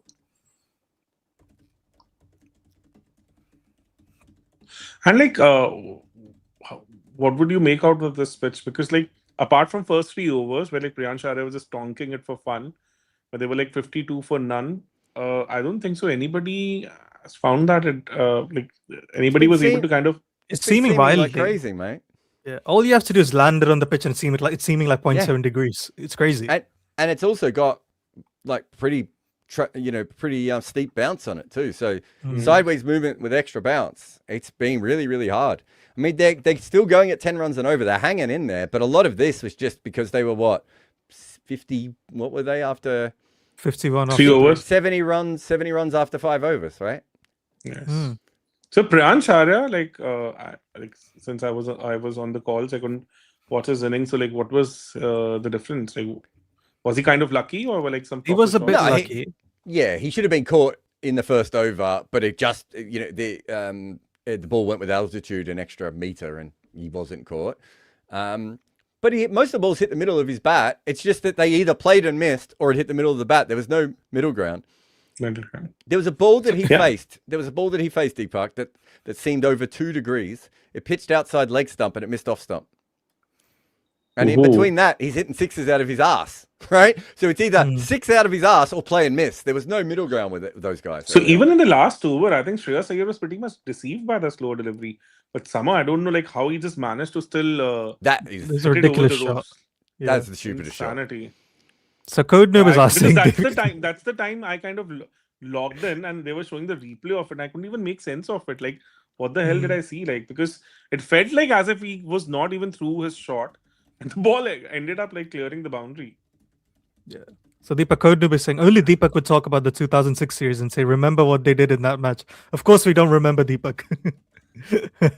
He's like, this has haunted me, bro. Like, it's haunted me for 20 years. And this is what... I think, let's be very specific about why he's making the joke here. It's the phrase that you use. You always say, remember that time in the 1997 game in Kenya when Pakistan were playing Sri Lanka, and in the 12th over, so-and-so came on. I'm afraid and they we did all a thought backflip. we thought someone else was going to come on. And everyone's like, no one else will ever remember that. The people involved won't remember that. To quote the great Ian Botham, when Andrew Fidel Fernando went up to him and said, can you take me through the time you bowled off spin against Sri Lanka and took a 5-wicket haul? And Botham's like, I don't remember. Right? The people in the games aren't remembering what you're remembering, Deepak. So, and there's a very interesting story around it. Like, when India was so shell-shocked with that defeat, so when Gary Carson was kind of shortlisted for the Indian coaching gig, so this was his interview question. So explain to us, like, what was the plans for the 2006 Test series? That was his question during the interview.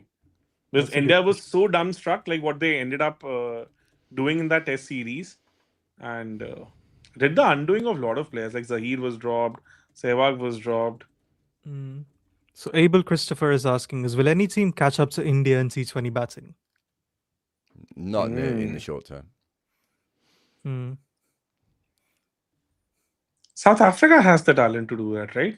No, they don't have. They will not do it. They will find a way to ruin it. No, they might have the raw. If Luhan isn't ruined, Stubbs can become Stubbs, and Brevis just breaks through and becomes Brevis. Maybe, but that's still only 3 guys. You need another 3 guys to come up. At least, right? Because it's the depth with India. They can have injuries and bad form and still cover, right? Yeah, exactly. Like the people who have kind of done insanely well, and we're not even talking about them, to be honest. Do you see what over? We're in the 14th over. We've got an all-rounder bowling, and that still seems sideways, Varun. Exactly, exactly, and that actually moved a lot after pitching. So Shreyas was kind of beaten by a significant margin, I would say.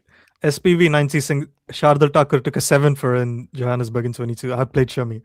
Still ridiculous. In fact, Thakur kind of outdid Bumrah in that series. Like his numbers were better than Bumrah in that 2021-22 series. Yeah, Bumrah's pretty mid in that series. Yeah, because he was coming back from his back injury also. And like Cricinfo did a beautiful article on it. I don't remember if it was Sid Monga or he kind of measured all those impacts of his, like, he was not kind of bending his back enough. So he was not getting that kind of a bounce that generally you expect with him.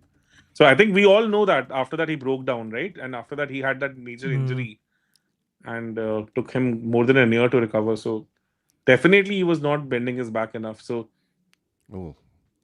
there's after the Test series, Cricinfo did a very good piece on it. So like they mentioned the entire thing, like how the South African pacers were kind of outdoing the Indian pacers because of the bounce they were getting.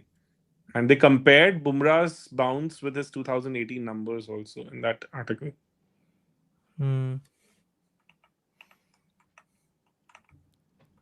Like quite weird spells in that entire leg, I would say. Even that Edgbaston Test match, where England were like 109 for 3, and then it just felt like as if the steam just went out. The Indian attack, they just stopped trying. Clearly remember there was one drop catch from Vihari when score was around 150, and apart from that, it looked a pretty one-sided stuff. So that was the period where like 3 or 4 such matches happened.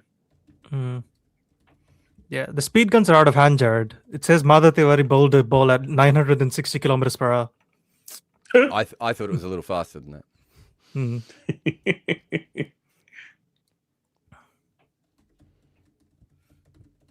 Geez, Cooper has just swiped this from Stark. God, that's gone miles. That's not 40 meters over cover for 6. Like, I think I can say my favorite, like Harsha Bogle dialogue. That ball is not in Dharamshala. Yeah. Elvis has left the building, guys. Yes. This is massive. Was that on my end or your end? I didn't kick you out. I mean, sometimes I want to. No. I mean that, like, you guys were just frozen for a bit. I didn't know if that was my end. Oh, that was your end then. Yeah. Okay. So Timberborn has a... Yeah. Go for it. Go ahead. So has sixes got tougher, or Iyer trying to gain confidence first before the playoffs? Like, it's seeming a lot, insanely. Yeah. So, I think at the moment, I'm pretty sure they've worked out they're just ahead of the rate here. And so they're trying to make sure they don't lose too many wickets because it's not going to be easy for new batters to come in. And he's got a strike rate of 156, right? But look at other than Priyansh early on, no one has actually found it easy to score on this wicket. I mean, we just saw Shreyas hit an accidental 6 a minute ago, right? It's really difficult. And so I think they're thinking to themselves, well, wait a minute, we're at 10 runs and over on a surface where Akib Nabi was unplayable, right? We have an attack who should be able to exploit these conditions as well. This is a pitch probably Bartlett made a lot of sense. Yeah, Bartlett would have been good on this one. Oh, then actually I haven't gone through the 11s yet, so they didn't play Bartlett today. No, I want to say, was he in the 11? No, they have all left-arm seam attack. We've got Ben Dwarshius. Oh, because like in yesterday's live, I was kind of expecting this kind of a pitch. But I was like, I said that on air that Bartlett is a given in these conditions. He'll be definitely playing because the ball is going to seam and swing a lot. Oh. And I did not expect this. So Toshas is there. Arshdeep, Mako Jansen.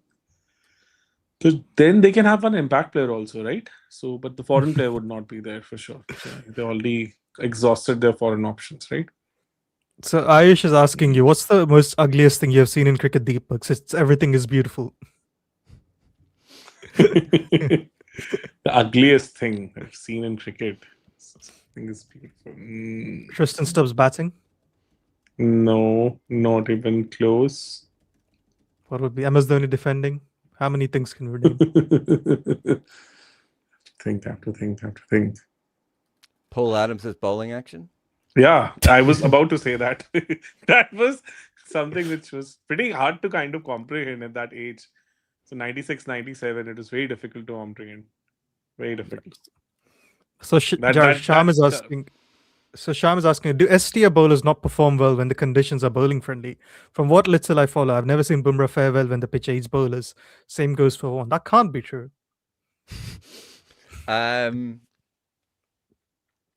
think isn't one of those bowlers, one of the spinners who preferred the extra bounce. So towards the end of the game, when spinners take over, he probably wasn't. He doesn't pop, right, in a way that a traditional spinner would. That's very common for Australian spinners, as this should be caught. And Geedy gets an edge. It goes very high, and it's in the gap, and it's 4. Well, I tell you what, wow. It's long enough. And Geedy's like, why wasn't there a man right where that ball went? Yeah, also, like, usually with these sort of bowlers, let's say Bumrah, he might be, like 70% better than other seamers on flat pitches. He might only be 10% better when it's on absolute dog shit pitches. Yes, exactly. Because we talk about that with ranked turners, right? Yeah. It's like Ashwin on ranked turners. Yeah. Yes. The problem that India has faced over the years, right? Even with shit spinners, like foreign teams are able to kind of match up to the skills because same thing happens the other way, right? But if all the pitches are flat, well, average batters still make runs on flat wickets. This one, he does get where he wants it. Cooper Connolly. And that almost whacks the car. So he had a slow start, but he's just found his range. Well, I should say, I mean, a minute ago, on he could have been out. 6-4-6. Yeah. He's found some kind of range. So HP Viraj is asking, Jack Hobbs versus Len Heron versus Sutcliffe, who's the best? That's the order I would have the 3 of them in. Very, very simple. I think Jack Hobbs' career is ridiculous. Before World War I, no, we'd never had a batter look like they could average 50 before, and he was already doing that as a young man. And then World War I happens, and cricket disappears, and he comes back, and then he dominates the 1920s until finally Sutcliffe outplays him. But Sutcliffe has a really short career. Hobbs has a massively long career, like a Sachin long career, and made 197 first-class hundreds in that career. And Hutton, I think, was probably the most technically correct defensive player that we've ever had in cricket. And it was almost impenetrable, Hutton, to get him out. It's a shame he hasn't played in another era where he could have expanded his game a little bit more. But I would have thought he was a better player than... And again, he lost his peak well, a lot of his career to a war as well. So I think Hutton and Hobbs' record is actually lower than it should be if they had played more cricket.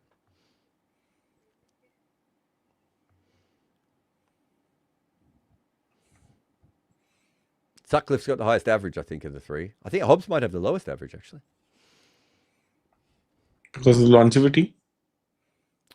No, well, the era he played in, his average was... He might have the highest era record, but not average. Just because, as I said, he was a great player in his era was averaging about 35, 36, and he was averaging over 50 for the first 5 or 6 years of his career. And he never really dropped, even when he got old and was a bit shit. He never really dropped. So Just Jot Singh is asking, is no spin today? How many IPL matches had no spin? It's a good question. It's actually a very good question. Wasn't there a Delhi attack at one stage that didn't? Oh no, because it would have had Akshar. There's a team that didn't always have spin at one stage, and I can't remember who it was. It must be SRH, I guess. SRH, but they are Rashid. Yes, they are after Rashid. I mean, we cannot exclude Chennai from this. There would certainly be pitches where this has happened before, is my guess. LSG might come close to that. LSG, because they might. LSG.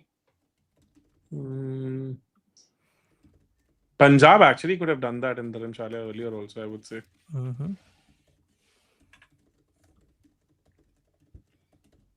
Oh. A perfect example of this game is this last over from Ngidi. 4, 6, ... Sorry, single, dot. It's literally how the game has gone, right? You're just like, if you hit the middle of the bat, it goes for 4 or 6. If it doesn't hit the middle of the bat, chances are you're not even going to get a run. I must say, like, I have to admire the braveness that Punjab has shown today, because surely not the kind of pitch on which you should be expecting 160 plus post 16 overs. So I think they have backed themselves up really well. The answer to that question is we've never had a game where 0 overs of spin have been bowled. Oh, wow. Okay, I take that back. Assumed it would have happened once. Yeah. Mukesh coming back to finish up. He's been really, really good in this game so far. They fought in a lot. I feel like Cooper Connolly played 1,000 shots and is 32 off 23. Exactly. Wait, what's happened there? Oh, could 49 all out is a good shout. Oh yeah, you're right. Yeah, I think it just doesn't show up if there's 0. You're right, Jared. Yeah, 49 all out. There was 0 spin. In that innings, right? 49 all out innings, or in the entire match? In the innings. Yeah, there'd be rain games too, but as far as a completed innings, either 20 overs or because I think in the first innings, as far as I remember, Pawan Negi did bowl, right, in the first innings. He took a couple of wickets also. What is wrong with you? In that match, this what 49 all out match. Deepak, for remembering that. No. SPV 90 saying thoughts on Dhoni being the face of tuk cricket in T20s. But he has games like 8 from 22. Always takes games deep and team needing huge runs at the end. Sign me up. I mean, we've covered this before. I mean, to be fair, there are plenty of times when he's whacked the ball as well. There are way more defensive players than Dhoni in the history of T20 cricket. Yeah, unfortunately. Who's got a better true strike rate, Dhoni or Gambhir? I think it might be Gambhir, actually, weirdly I wonder. enough. That's why I was, In the IPL or in general? In the IPL, I think is. Check this. Gambhir and Dhoni.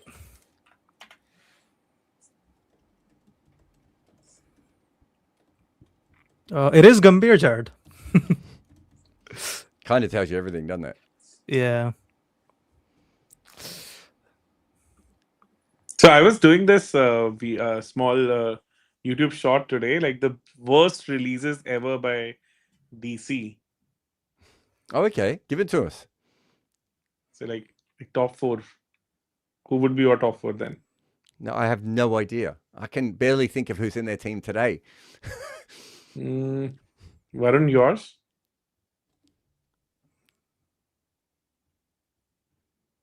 Varun's having a The panic top- attack just because you've asked him that question. No, top 4 worst releases by Oh, DC. sorry. I think on my screen you just froze, but Jared kept talking. I don't know what happened there. Okay. Can you repeat the question, please? Sorry. So like, I was just doing a shot with my wife Swati today. Like the top 4 worst releases by DC ever. By DC, AB, Warner. Paul Who Collingwood? else? I don't even know who else would we have. Who else have they had? There must be some more in there.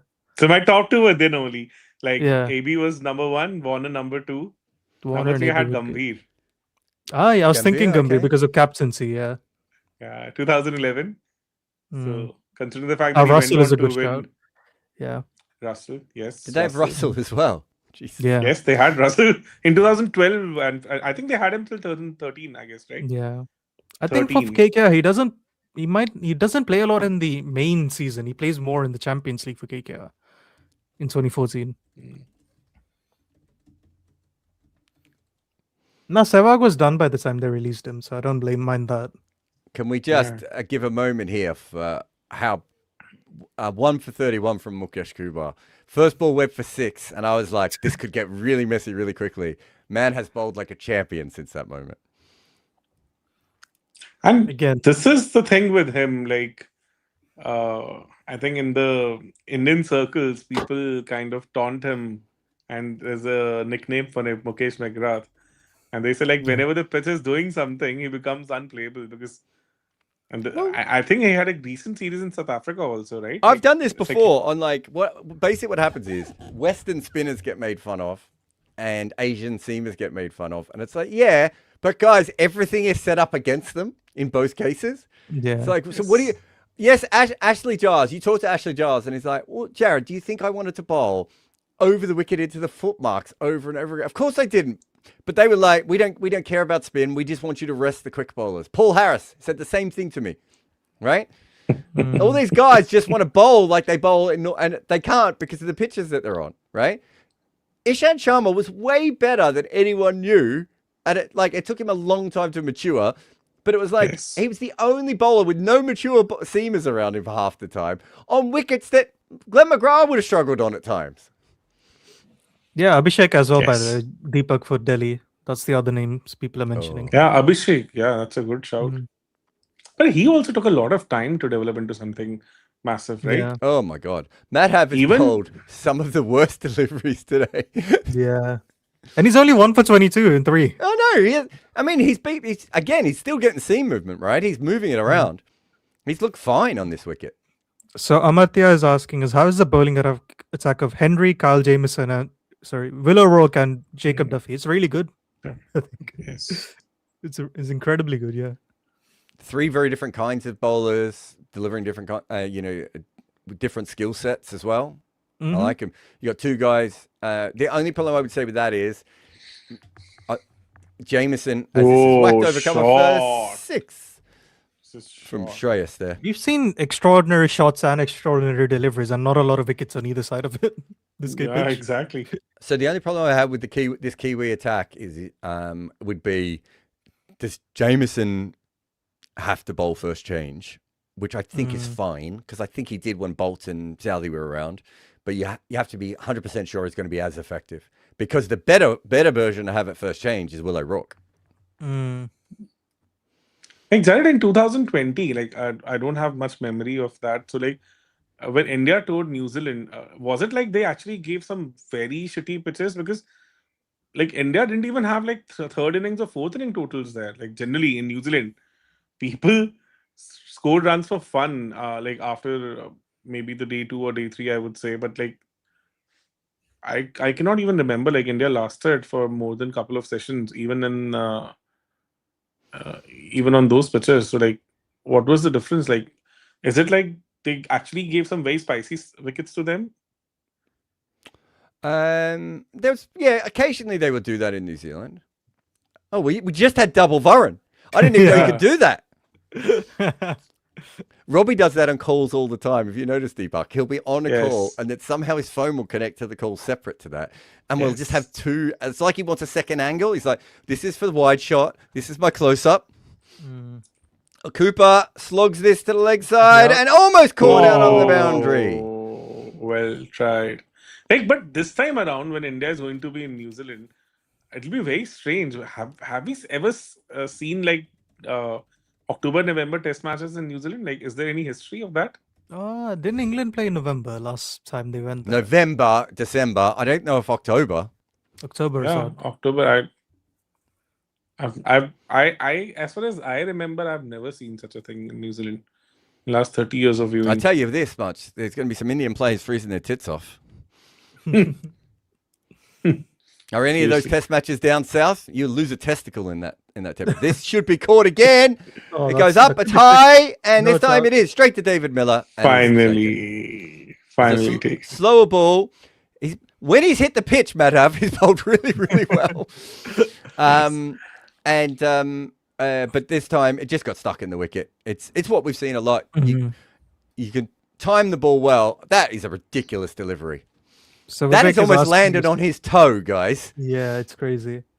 So Vivek's asking us, comms are discussing 3 left-arm bowlers in Punjab. Will it make a difference? There should be a pitch made for Marco Jansen, right? Oh, I mean, for him as a bowler, it's fine. But having 3 left-armers doesn't change anything. The only thing I would say is this is the game that they've gone with Dwarshuis. But actually, you probably want Bartlett, who's a little bit more hit the pitch than Dwarshuis on this surface. Yeah. Dwarshuis, I would... Again, this is what we talk about with overlap. I would say Dwarshuis and Arshdeep Singh are a little too similar. Yeah, I would also second that. Coming back to that India-New Zealand series, do you think so that New Zealand intentionally might give flatter decks this time around so that they would have more... It won't matter at that time of the year. I don't think they'll be able to. I think India would prefer that, no? So the batting would like it at least. Why? Why would they? No, because India would the batters would love flatter pitches. No, flatter wickets, yes. But in that October, with the early summer, will it be even possible? No idea. But even are New Zealand pitches good for batting anyway? No, it depends on the grass. I was studying that actually. They use a different winter grass called rye grass. So winter grass, it won't last for long in summers. So you would have them for a couple of sessions on day one, and then suddenly it just veers off. But I doubt if that would be the case in the month of October. It might last for a little longer. And they were crazy stuff. They used to have, I read it somewhere, a certain point of time, you used to have 30 mm of grass on some of the pitches. I could not even imagine how that even is possible. Well, so what's interesting about New Zealand in general is that you get a lot of grass, but the grass doesn't react the same way that other countries do. So if you put 30 mm of grass on a pitch in other countries, the ball would never get through to the keeper. Exactly. Great shot by Shreyas Iyer. Clears the front leg and hits another 6. Yes. But now I was reading that they have cut it out to 18 mm. So from 30 mm, they've reduced it to 18 mm. And that's why winter grass won't last long. So after a day or two, it becomes pretty much barren and then it becomes a batting paradise. So that's the reason why somebody who was the left-arm pacer that they had? Wagner. Yeah. Made such a difference to the time to the entire composition of the team, because he would still take wickets on day 3, day 4 on a flatter deck. The strategy was so different. Let's see if they have that. Also, teams often look at grass and bowl first, and then New Zealand are very good at batting on those type of place situations, and they just bat and bat and bat. Also, don't Bangladesh make 500 and lose once? Yes, in one of the tests. They did. I think Saqib ended up scoring a double 100 in that match, right? Didn't the West Indies draw a game scoring 450 or something at the end? Yeah, I think in that one, I feel like all the bowlers were injured, I think. Yeah, in that match, yes. Henry got injured, a lot of bowlers got injured. It was the first test match, no? Oh my God. Stoinis is out. He's got a bad ball from Stark. It was just a length ball outside a stump, and Stoinis is like, oh, I'll hit this for 4. No, I'll hit it straight to cover and I'm going.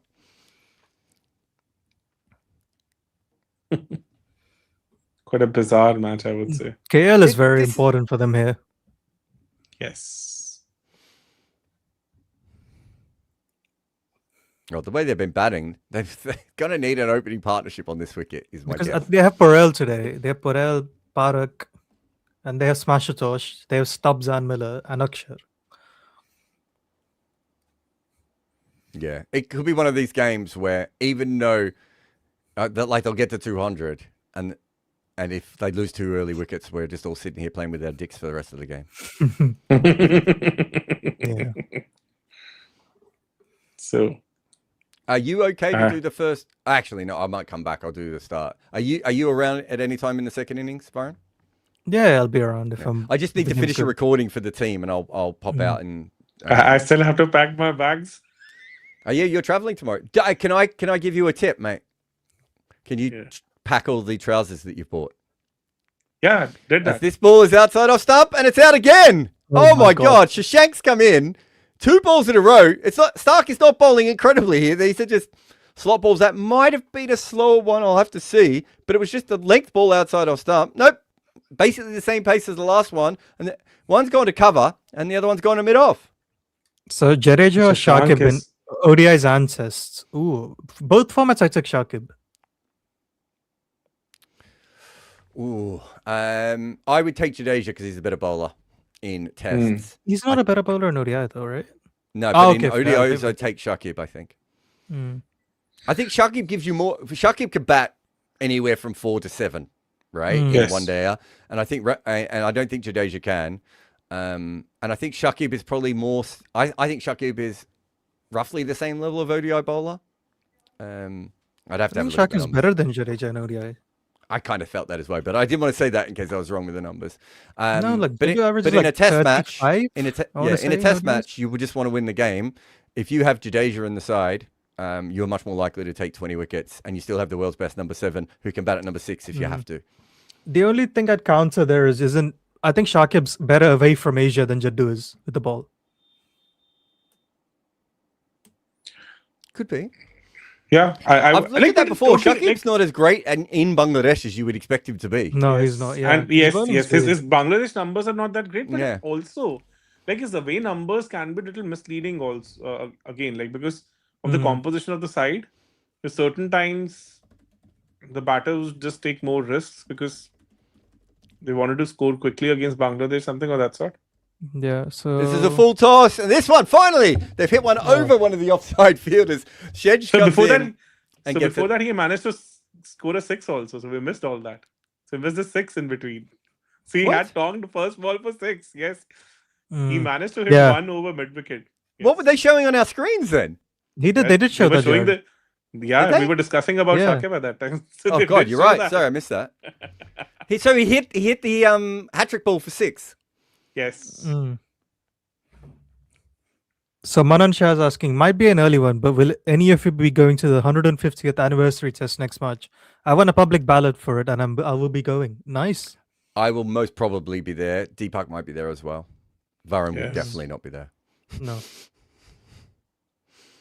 If Combox is up and funded by that stage, we'll definitely be there. There's no issue about that. Yeah. So Karthik is asking us, what do you guys think of the new wave of English batters and how they fare in T20s? Coles, Roos, Tribe, Gay, Falconer, etc. Can they compete with India? Ooh. I really like Coles. Tribe I'm interested in. I'm not sure he scores quick enough right at the moment for compared to the Indian guys. I've heard the younger Roo is better, and I've only seen the older Roo.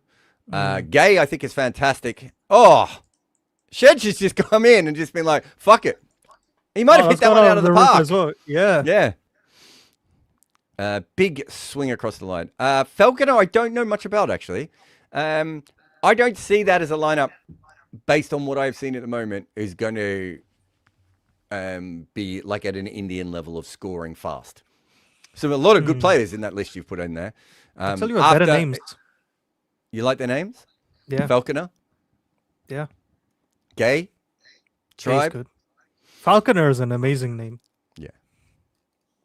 I'm assuming a falconer is someone who owns falcons. Would be maybe his family always owned falcons. Do you have falcons in India? I know you have kites. Do you have falcons? I'm assuming you have falcons. Yes. Do you prefer eagles, kites, or falcons? Falcons. Falcons, okay. Man likes his speed. I think I like eagles the most because I like size, but kites are canny, aren't they? They're sneaky little bastards, kites. Big fan of that. You know, falcons are doing it with speed, eagles are doing it with strength, and kites are like, fuck it, we'll get it done anyway. Nice. Singer says Falconer and the Kimber Soldier. IDK LFC says, can viewers fund Combox too? You are. You just did. Funding it right now with that thing. I'll have to let our money guy. Oh, what a slide! Is there a bit of dew out there? Yeah. Good stop on the boundary. I'll have to let our money guy say that. How much do you want this man to pay you, Deepak? Like, we are like always open for more. Like, because Combox, the plan is to actually make it one of the biggest platforms, not only in cricket but in sports. I think we were discussing starting an OnlyFans for Rob Barron as well. So let us know if you want to subscribe to and that. Deepak. Together. I'm in. Fuck's sake. So Avi's saying Shedgay is copying Shreyas nonchalant quite well. Good one.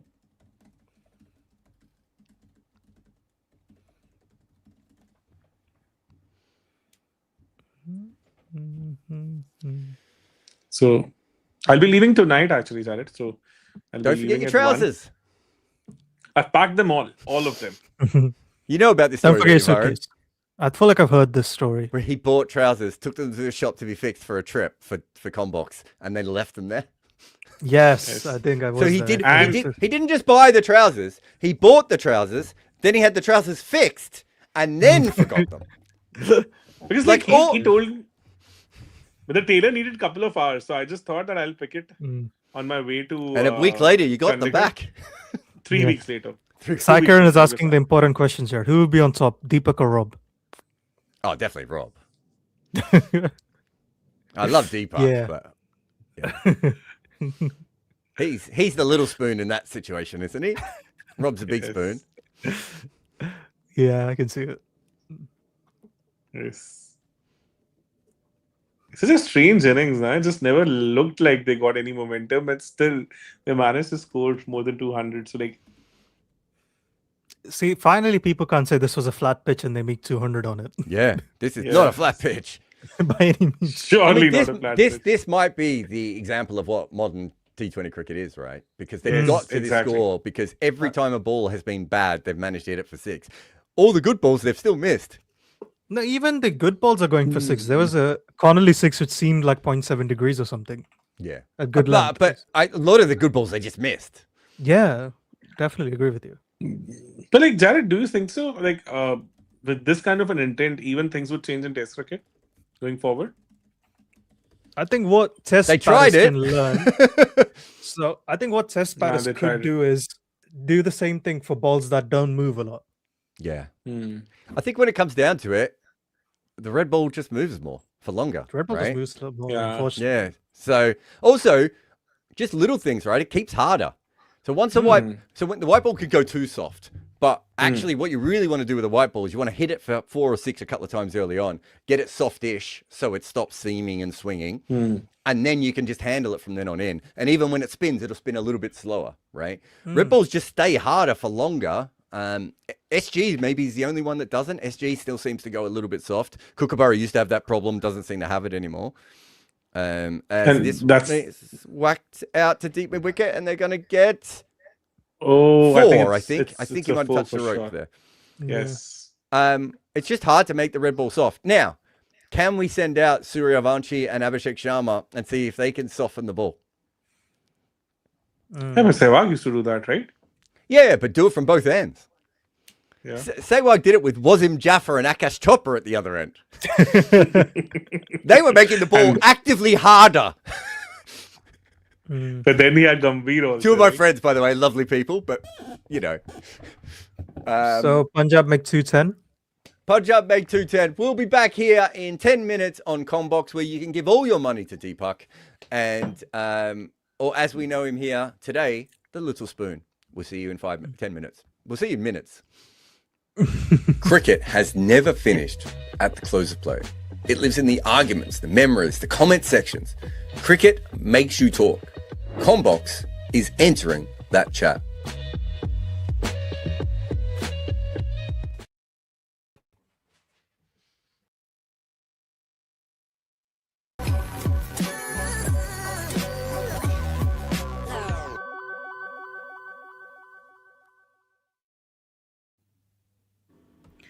Hello and welcome to yet another edition of an IPL All-Time 11 podcast. You might notice a few changes. That's because there's just Varun Alvaconda with me, Saurabh Somani. Varun Alvaconda, you, as Behram likes to say, can't find him anywhere. I am at Saurabh_42 on Twitter or X. And it's just two of us picking one of the more fun teams, I would say, which is Delhi Capitals. And when I was making my initial shortlist based just on numbers and the sort of advanced stats we have, I thought I made a team which had 8 overseas players in it. So that obviously cannot happen. We are picking 12 people. But it's not an impact sub. We are picking an 11 and a 12th man, and we are sticking to the 4 overseas players rule.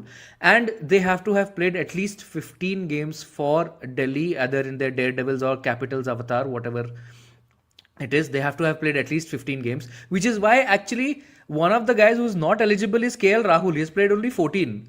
I saw that when I was looking at the stats. I don't know if I don't know. How do you feel about this, Varun? Are you like prepped? Are you ready to go all Rob Baron rogue level, or it'll just be a normal rogue? I think you have to go rogue with Delhi, right? One of the funniest things about doing this whole concept for us is you look at some teams and you're like, I completely get why they were so shit for so long. And this is, I think, one of those things where I'm like, yeah. I 100% understand why Delhi didn't win.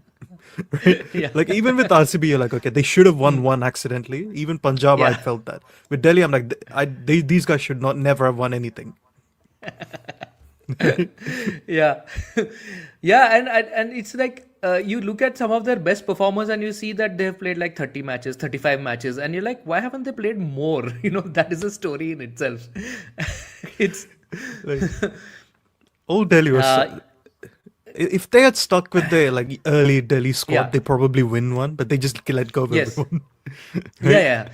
The early Delhi squad had AB de Villiers and Andre Russell. Imagine both of them together in the same T20 side. David Warner. David Warner. What else? David Warner. Wow. Where else do we want to go? Right? Yeah. So, yeah. Warner, AB, and Russell in the same side, and they don't retain any one of them. So maybe we'll do a better job. So you have first pick, Varun. So why don't I'll take Virendra Sehwag to open the batting. Okay. Like it's a bit of an open goal, this, I think, for Delhi. Yeah, this was obviously they're waiting to be picked. Sehwag. Yeah, true strike rate of 49, by the way. Like, he's so underrated. Wow. Yeah. Like as an IPL batter, like I think finally I've been seeing recently Twitter is waking up to how good he was. Like we've been there, we've done that. So like we got there last year, right? And Jared's been on this for like past 3 years or something. So maybe Combox has something to do with social media waking up to Sehwag, because we every time Sehwag is mentioned on a podcast, we talk about how great he was as a T20 and one-day player. We know he was a great in Test cricket, but yeah. Yeah, I think his Test cricket is a lot more flawed than his IPL batting, isn't it? Like, he's so good in IPL cricket. Do you know, like, when we talk about past good players in the IPL, when we say they'll be good now, you have to almost adjust the errors a bit. Sehwag is one of them. Like, you could just take him from, like, his 2008, 2011 seasons, play it now, and it'll still be a great season now. Exactly. That's why I always pick him in my all-time IPL 11 teams when there is a restriction of 4 overseas. So I have 2 picks. I'll also go for slightly open goals because I want those to be taken so that we have maximum potential to go rogue later. So I'll take Akshar Patel and Kuldeep Yadav. Yeah, I had both of them. Like again, that's one of those things when you look at Delhi. There isn't a lot of like great names that just They pop up, and these two just like stand out for Delhi, don't they? Like Kuldeep has been great for them. One of their better buys, I want to say. In the when did they get him? 2022, right? In the mega auction. When Kuldeep 2022, yes, mega auction. Yeah. Yeah, and Akshar they get in it. I want to say like is it a trade or a mini auction? They get him in. I think actually that's an interesting question. I think it's a mini auction. I don't because I can't imagine Punjab trading. Punjab retains him in 2018 and they let go of him. Punjab thing, of course, but yeah. Oh yeah. Again, great buy. So where do we have Akshar in this team? I think we can bat him at 5. I think that's where I had him. Oh, that's interesting. Actually, I did not think of Akshar higher up the order, and I was struggling because to fit for Punjab we didn't. Yeah. I think if we imagine the players as what they did for the franchise, we've seen Akshar bat in the top 5 for them, right? I think it gives us more flexibility. That's a very good shout. It does give us more flexibility. So I will put Akshar at 5 for now and Kuldeep at, let's say, 10. Or he could go up to 9, I think. Yeah, and they're both, Akshar, batting and bowling. In fact, Akshar might have a claim to being Delhi's greatest player, in some ways. He's the third highest wicket taker for them ever. And runs wise, he is 1, 2, 3, 4, 5. He's the 7th highest run getter and the 3rd highest wicket taker for them. So that's pretty. That's also a commentary on how dire Delhi have been. Like they cannot. If Akshar Patel is your 7th highest run getter and your 3rd, Akshar Patel is a great cricketer, but he shouldn't be topping. He shouldn't be in the top 7 of both lists. You should have had better batters there. Anyway, so back to you, Varun. So I could go for the obvious Indian batter, but I think because I expect you to get, I'm just going to block the overseas picks. I'll take Chris Morris as the overseas player because again, he stands out for Delhi, right? I think he was a bit underrated by IPL fans. He's an incredible death bowler. And he also bats very well for Delhi, right? Delhi's the one team where they actually get the best out of his batting for a couple of seasons. I think he's really good for Delhi. Yeah. And the other thing is, I don't know if you had him. I'll take Tristan Stubbs because again with the bowling. I had both of them. I had both of them. Yeah, same. Yeah, Tristan Stubbs. You guys will find out in our piece this week. He's what we call the finishing anchor, right? Yeah. So essentially he likes to take time. He likes those fights and balls. And then how many times have we seen Tristan Stubbs go from like 10 of 10 to 60 or 30? Right? He's so good at doing that. Like. No, and Tristan Stubbs is one of the guys who you expect that, even Delhi, now they know what to do better, so they will hang on to him and he will have a long career with Delhi. He will eventually rise up those batting charts in just counting stats also. He's already good on all our advanced numbers. So what's his true strike rate? It must be pretty. It's actually only +7 because that's, as I was saying, because he starts very slowly, doesn't he? And then he maximizes death. I think there must have been 2024. He had a strike rate of 300 at the death or something like that, right? Yeah. And not just like small samples as well. I think it was like he faced like a good 80 odd deliveries at the death. He's insane. Yeah, but +7. I'll happily take that, man. If he's 7 higher than the average strike rate at the deaths, that's pretty good. Again, as we've said before, not a lot of options here in this team, man. Not a lot of options, especially in the middle order. So, where are we batting Morris? Morris 7? I had Stubbs 6, Chris Morris 7. Right. Okay, so I'll put them there for now. Okay, I had a very rogue pick at 6 when I didn't think of Akshar at number 5. So I had Stubbs 5 and a very, very rogue pick at 6, which I'm tempted to pick anyway if I can. Let's see. Okay, so you have taken those 2 overseas. Maybe I can block all the overseas options.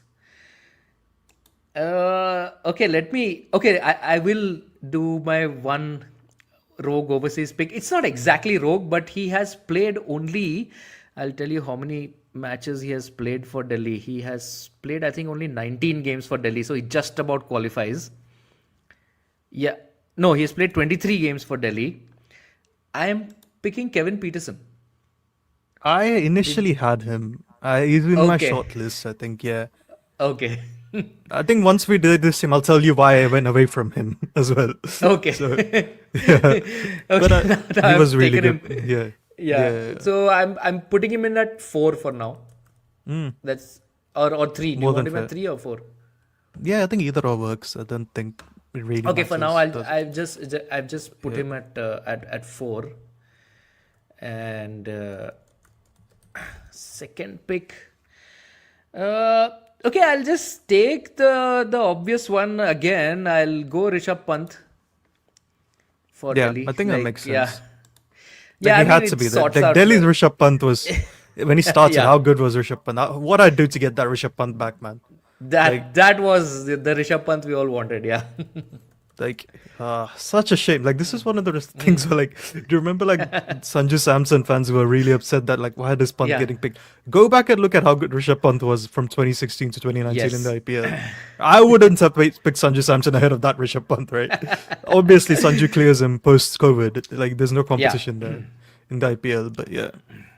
But yeah, that late 2010s period, Rishabh Pant was amazing for Delhi. He was scoring very quickly and he was scoring big runs. He gives you that wicket keeping option. No, actually, and wait. yeah. I would suggest putting Pant at 3 because I think he's better when he comes in the Pant power at play. 3, right? Yes, Yeah, Pant at 3. I had him but at 3. Yeah. At That's good. KP at 4, Pant at 3. I mean, that looks like a really, good batting order if you have Seva, KP, Pant, Akshar, Stubbs. It actually looks not bad. I have one more pick, right? Or no, I've made both. I put. You made I both, picked, yeah. I picked Peterson and Pant, yeah. So I think I'll finish off for overseas and I'll take KG Rabada, who again Yeah. was his absolute best for Delhi. What was it? I Yeah. think I want to say there was like a 40 or 50 game streak he had for them where he was taking a wicket every game or Yeah. something. Like it was He was- ridiculous for them. I think the best KG Rabada we have seen is the Delhi KG Rabada in the IPL. Yeah, across everything, right? Even for he wasn't Yeah. this good for South Africa ever in T20 cricket. Yeah, So quite could be. Yeah. I put Rabada at 9.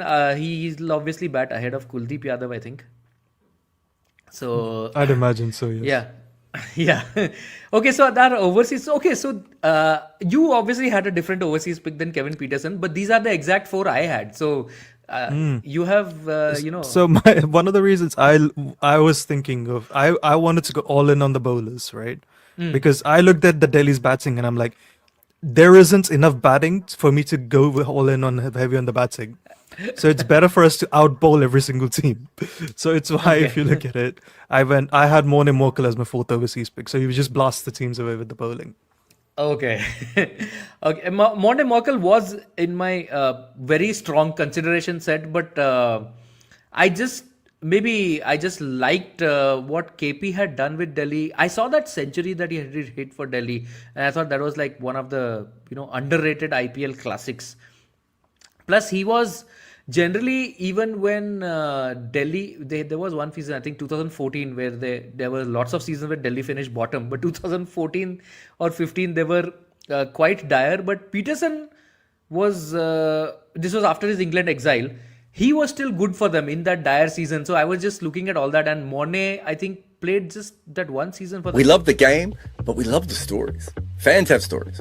Former players have stories. Journalists have stories as well. Combox brings them all together. The game lives on.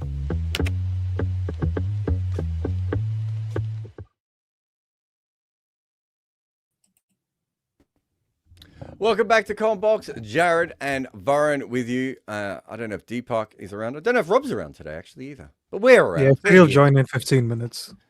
People will join. People will go away. That's just life. That's just Combox. That's how we do things.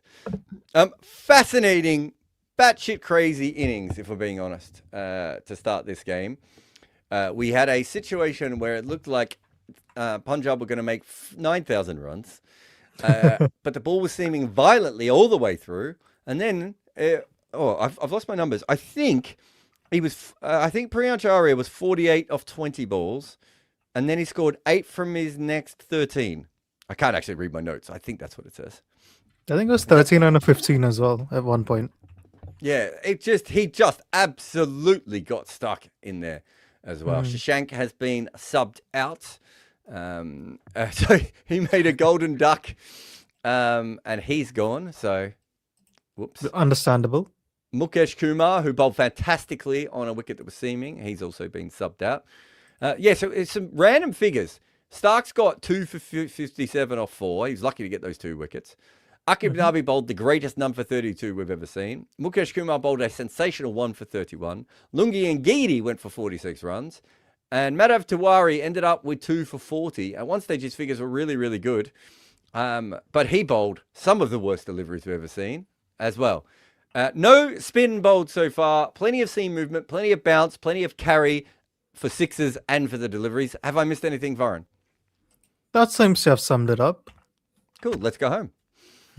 Let's take it home. We think they're going to need quite a lot at the top of their order here. And this is defended back to the bowler by KL Rahul, by Arshdeep Singh. Oh, Yash Thakur is the impact sub, by the way. Yeah. I thought I saw Patham Nisanka's name on the list. Did I just No, make for that up in my Punjab. brain? Hey? No, for Punjab, I'm saying. Yeah. But Patham Nisanka's not opening. Is he not playing today? Maybe I just misread it before. No, Ashutosh was Delhi's impact sub, yeah. Oh, I thought Patham was on the list. Sorry, I think No, I might no. have said that before. Sorry to anyone who was listening. Got that wrong. This is swinging away. It's edge, guided. It's misfielded. It might It's be four. 4. Yep. There we go. Lot going on there. Good ball. He kind of followed it, pushed at it, and you're not going to be surprised at who misfielded this. It is Chahal.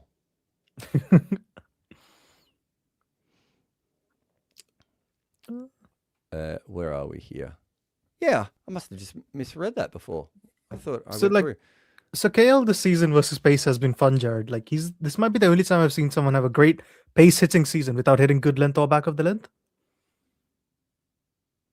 So he's just smashing it when it's shit. When it's too full or when it's short, he's smashing everything. This is short, and he just guides this down to Chahal, who picks the ball up beautifully this time. 1 run. Felt back of the length either. Yeah. Stream is frozen. Moment Arm says, that's intentional. King Lord Rahul guided it for 4. I mean, it was intentional that he was pushing his hands at the ball, and it came roughly off the middle of the bat. It was a shit-house shot, though, and should have been stopped by the fielder who was placed there to stop that ball. So, Jared, on this pitch, would you recommend batters to be played as late as you can, or just do the opposite, like do a Darryl Mitchell and be so upfront that you're kissing the bowlers? Nah, because the extra bounce, I don't think you can do that. I think there's a couple of good shots that I think Cooper played 1 and Shreyas played 2, where they stayed back in their crease and just waited for the ball to hit maximum bounce, if you know what I mean. Yeah. This is slashed away by Perel. Swung though. Good fielding. Just 1 run.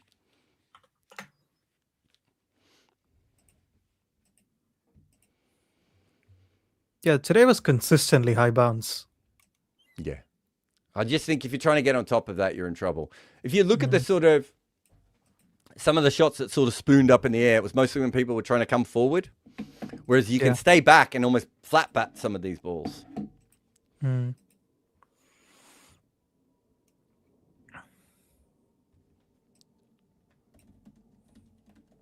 This one's outside off stump and pace and bounce and missed. Although it's actually swung back. It almost looked like KL sort of pulled his bat inside the line there. I think it was the natural angle took it away, but it was an in-swinger. No, he did play the line. He thought it was going to swing more.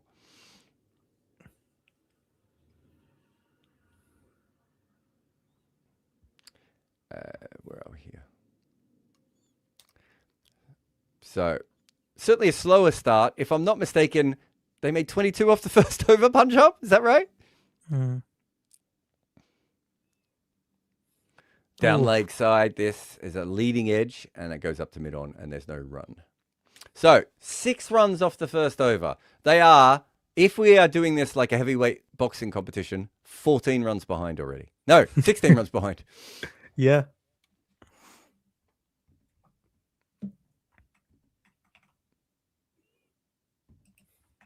I just saw here someone said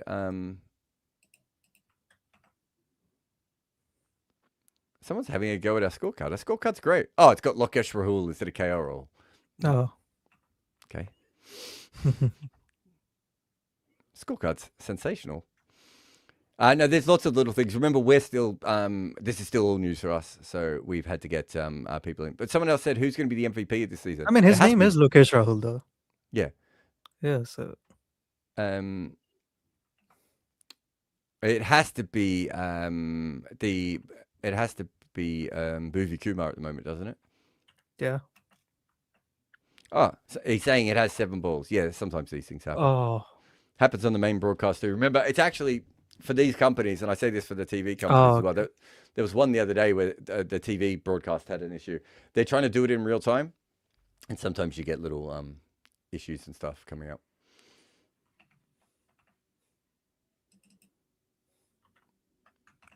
But yeah, another ball that seamed there. What's funny is we're actually seeing right arm seam. Yash is the impact sub. So pathetic from Arshdeep. Only one ball seemed over 1 degree in that over. He's not Akad Nabi. It's kind of what I mean, though, isn't it? It's like if you want it to seam, not exactly the attack that you want. Yeah, swung a lot though. Oh yeah, no, I mean, yeah. I think when someone said the Joburg thing before, and they were like, "Oh, he took a bunch of wickets in Joburg or whatever," and I'm like, "Yeah, well, he should be able to swing it everywhere." But specifically, what do you want in those sorts of conditions? You want fast bowlers, you want bouncy bowlers, you want hit the pitch bowlers, right? And this is this kind of wicket as well. There's no reason why, there's no reason why he can't do something like that on this surface himself. I think there was a pitch earlier this year where Arshdeep actually bowled a lot shorter for the same reason, because he knew it was a wicket you had to hit the pitch of. So he has that ability. Is this one is hit to mid off, and there I think they forgot to turn the runs on. Yeah, 9 balls, 6 runs. So like the one thing which I'm already noticing with Delhi is Punjab batters try to hit a lot of 6s, and Delhi feel like they're more 4-y team. Are they similar to Gujarat? In a shits way, I suppose so, yeah. Yeah. I still haven't done a video on Gujarat. I really wanted to do it. If they make the finals, it'll be even more interesting. I've got a piece on Gujarat and a piece on... Oh, this is going to go for 4 leg buys, I think, unless it hit his gloves on the way down. I mean, if Gujarat win this IPL, Jared, what do you and I know about T20 cricket anymore? No, I think it's just bowling, isn't it? Don't we both believe that if you have a good bowling lineup, you can win anything in tournaments? Yeah, but you and I also believe the batting shouldn't end at 4. Yeah, you're right. That's a pretty good bowling lineup, though. Prashi Krishna's not even in their side at the moment. Okay, which teams would Prashi Krishna be the best bowler for? There's a lot of teams, right? I guess Mumbai on current form. KKR? Actually, wouldn't at KKR. No, you have the rise. Oh, what a ball that is. Wow. That one might have seemed, by the way. The last one was off the bat. I thought it was off the gloves. So he got it away, and he's gone from over the wicket to around the wicket. Yash Thakur. He's about 4 foot tall. And this is a wicket that you want to hit the pitch hard, but he seems to have just skidded that back through the gate. Not sure if there was an inside edge. Let's have a look. No inside edge. Just full and straight by the look of it. And straight through him. So Nasanka is out. Sorry, Nasanka's not in the side. Parel is out. That's what I meant. So Sahil Parak is the next one in. Yeah. Who has incredible hair from what I saw earlier. He got an unbelievable booby ball in his first ever IPL game. Yes, and this is not, didn't he? He's not been very lucky, the poor lad. Then this pitch is seaming.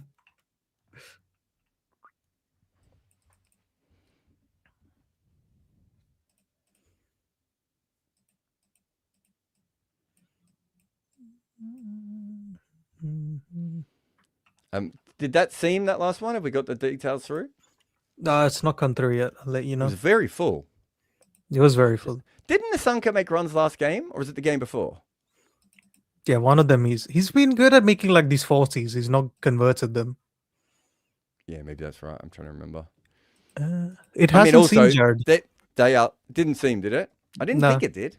What was it? 0.01 degrees of seam. It just looked straight and full, and he played around it a little bit. Yeah, it swung a bit, but that's it. Yeah, Nasanka last game made 50 off 29 balls. Mhm. So it could just be that they're just. I mean, they're not playing very good cricket anyway.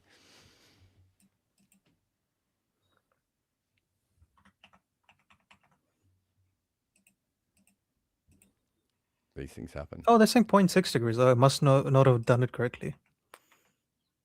It's still not a massive amount, though, is it? It was very full. Yeah. Barrett says, which team beats what? All-time 11 versus an all-time well-structured team in different conditions. Depends on where you're playing and everything else. But if you have all the best players, you should be. I mean, please have a look at all of Australians cricket history. Sometimes if you just have all the best players, even when you make lots of mistakes, it doesn't matter. Mm.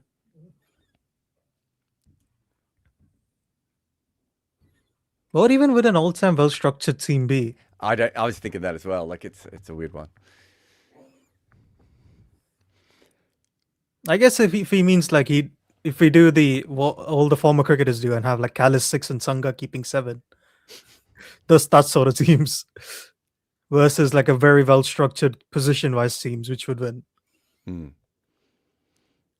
Yash Thakur coming in again, back of a length. Yeah, one thing's for certain, Jared. If you and I were picking a team, we'd pick Garner as the first change bowler, which most people won't. Yeah. Shield Berry didn't have him in his top 50 fast bowlers. Yeah. What was it, 27th, I want to say? HB says, your top 5 greats. Mine is Don, Sachin, Shane, Glenn, Callis. Mine would be Imran, Bradman, Sobers. Mm-hmm.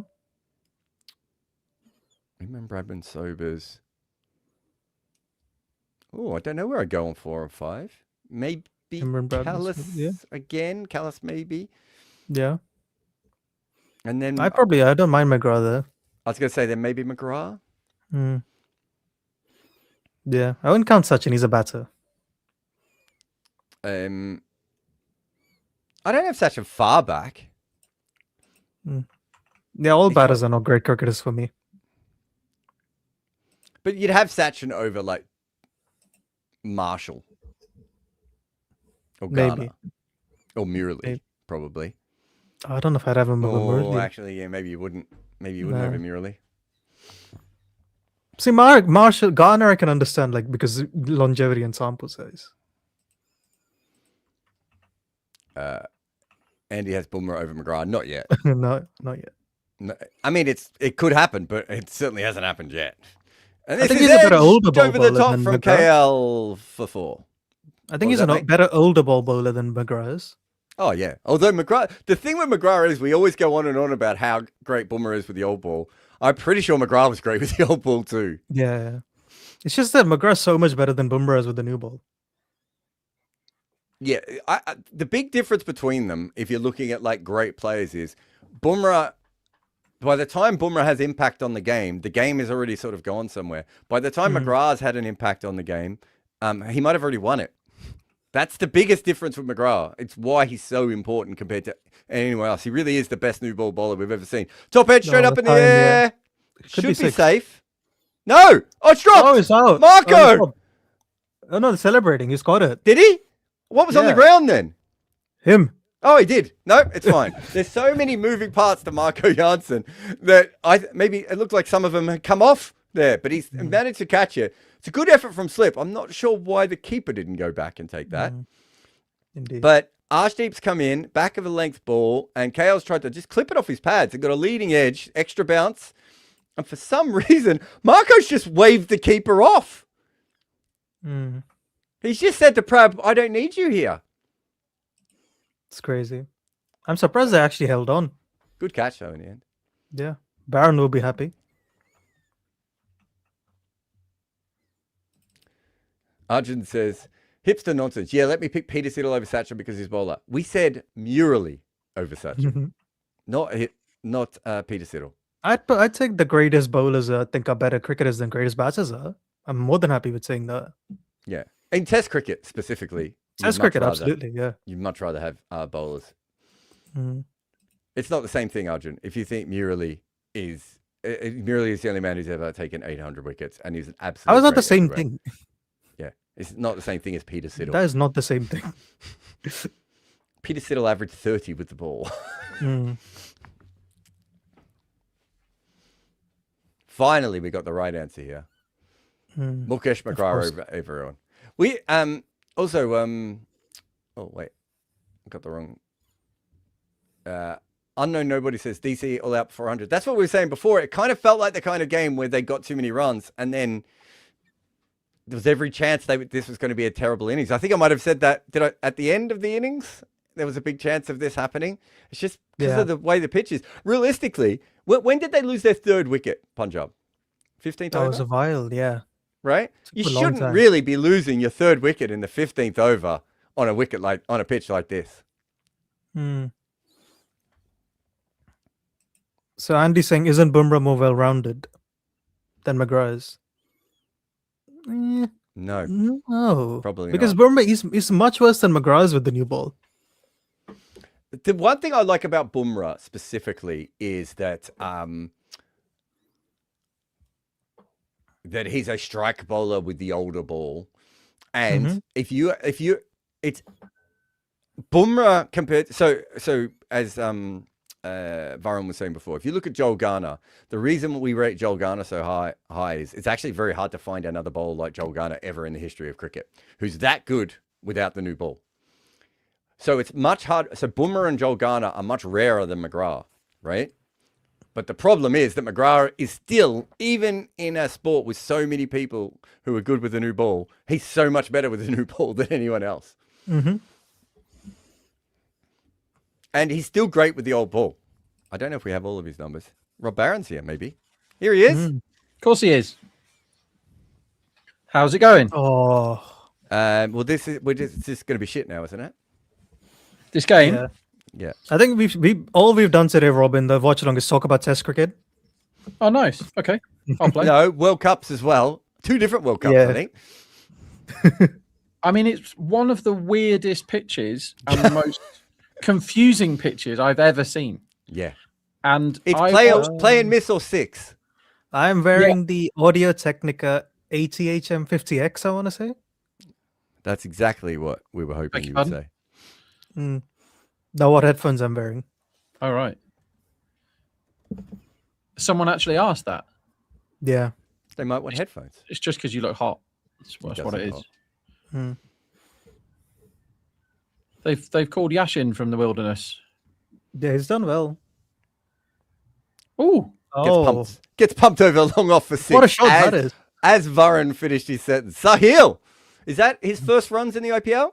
Yeah, he got out for like a stunning booey ball in the last. He's played like 4 balls, hasn't he? And he's the 4th one. He's just like, what if I just hit this one over mid off for 6? Was dot wicket .6 is his first 4 IPL balls. I like him. More of this, please. What a shot that is. Yeah. So the Shreyas Iyer forward defense pull out of the shot and then it flies for 6 off one hand, right? And indeed, he's just laughing at it, right? I watched that. I was like, what even is cricket? Like, what is cricket if you can score 6 from that ball and that shot?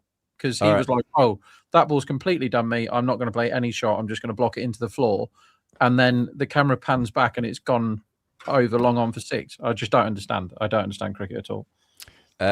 So Andy was saying about Bumrah versus McGrath. So this is from the 20th over onwards.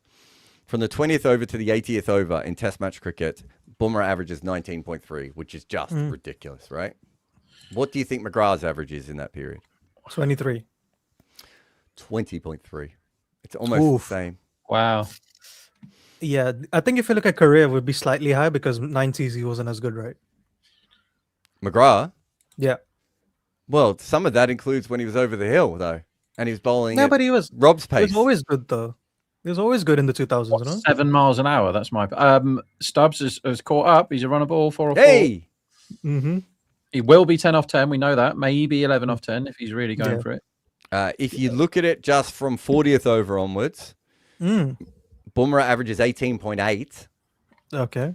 McGrath averages 19.3. I think the one common thing between the two of them is they're some of the best top order bowlers we've seen. Sorry, bowlers to the top 6 batters we've seen from whatever we've looked at the data. I think I don't know if this is still the case. You might have to tell me if Bumrah's gone past him. But McGrath was the best bowler to the top order. I think McGrath's existed. Yeah, definitely number 1. Yeah. I don't know if that's still the case, but it was the last time I checked. God, I think I had it because there was a period of time where Cummins was sort of coming for him, and then Cummins slowed down and Bumrah started to come for him. But I don't think either of them actually ever caught up to him.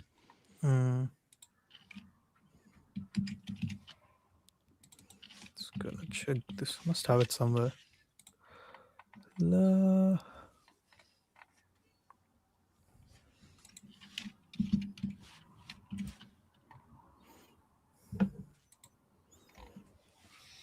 Yeah, I don't think your 2000 thing quite holds up, man.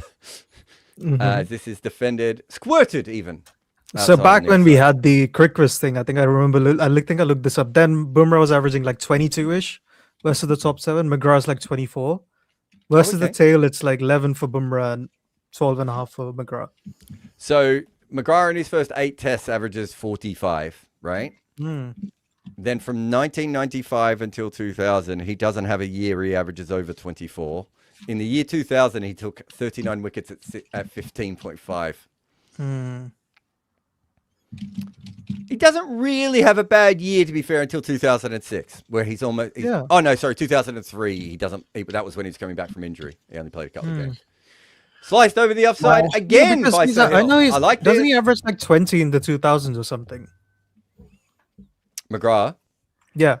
I mean, eyeballing this, it would look right. But being that his overall record is 21.64, he can't have been that much worse than the 90s, even with the bad start.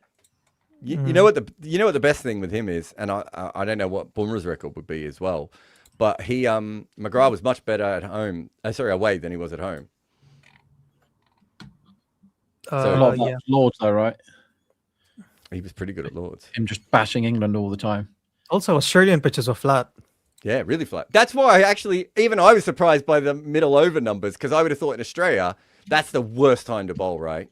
Yeah. Like, that was pre-reverse swing, and you're just bowling on flat Australian wickets where even... I remember going to an MCG day where Sarwan and Lara batted the whole day, if I remember correctly. Like, there were lots of days like that in Australia back in that period. So Backtwitch is asking, does having Shane Warne operating at the other end hurt McGrath's bowling average? So in cases like that, you'd see less wickets, but better average. Yeah, always helps. Because in McGrath's case, he's bowling with fresher play. So having Jadeja and Ashwin helps Bumrah as well. Any situation where having Gillespie, all those West Indian bowlers all end up lowering each other's bowling averages. That's different to like Richard Hadley always having to bowl in New Zealand. Or Murali or Fazal Murali always having to bowl for Sri Lanka, right? Yeah, those guys are bowling until they get a wicket, and they're bowling against fresh batters very rarely, unless they've taken the wicket themselves.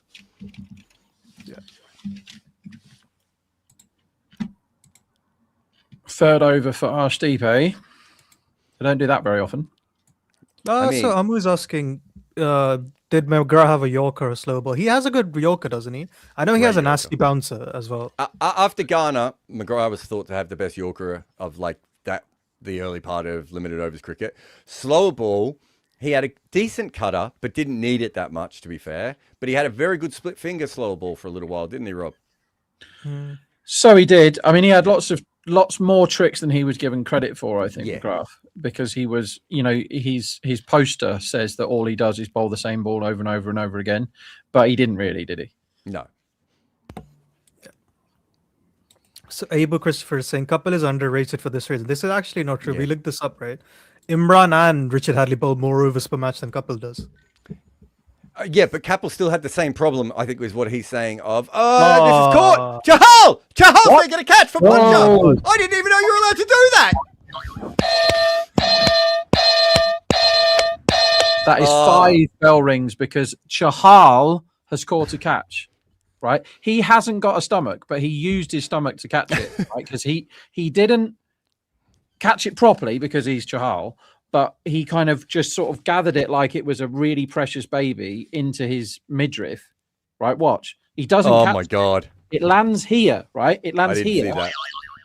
and then he just hugs the ball and hopes that it sticks, and somehow it does. The baby doesn't fall.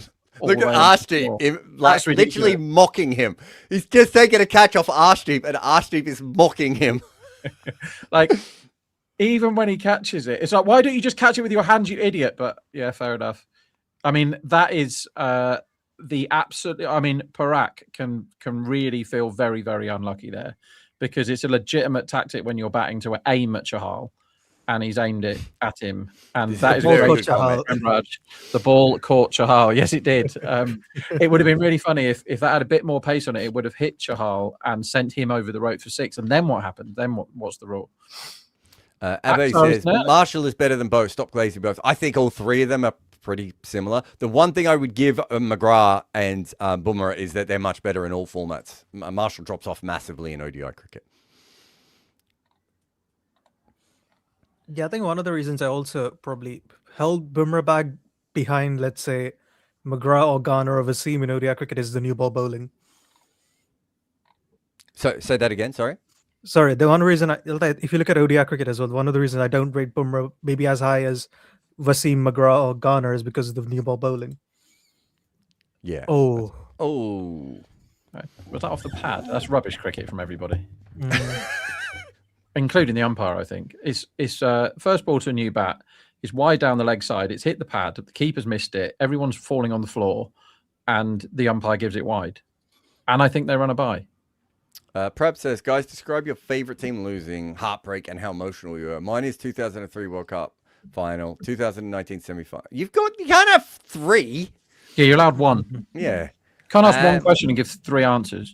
I don't even know what mine is. I think mine is probably, I'm trying to remember back what year it was, but I know who was playing in the game. It was Victoria versus Queensland in a Shield final in Queensland.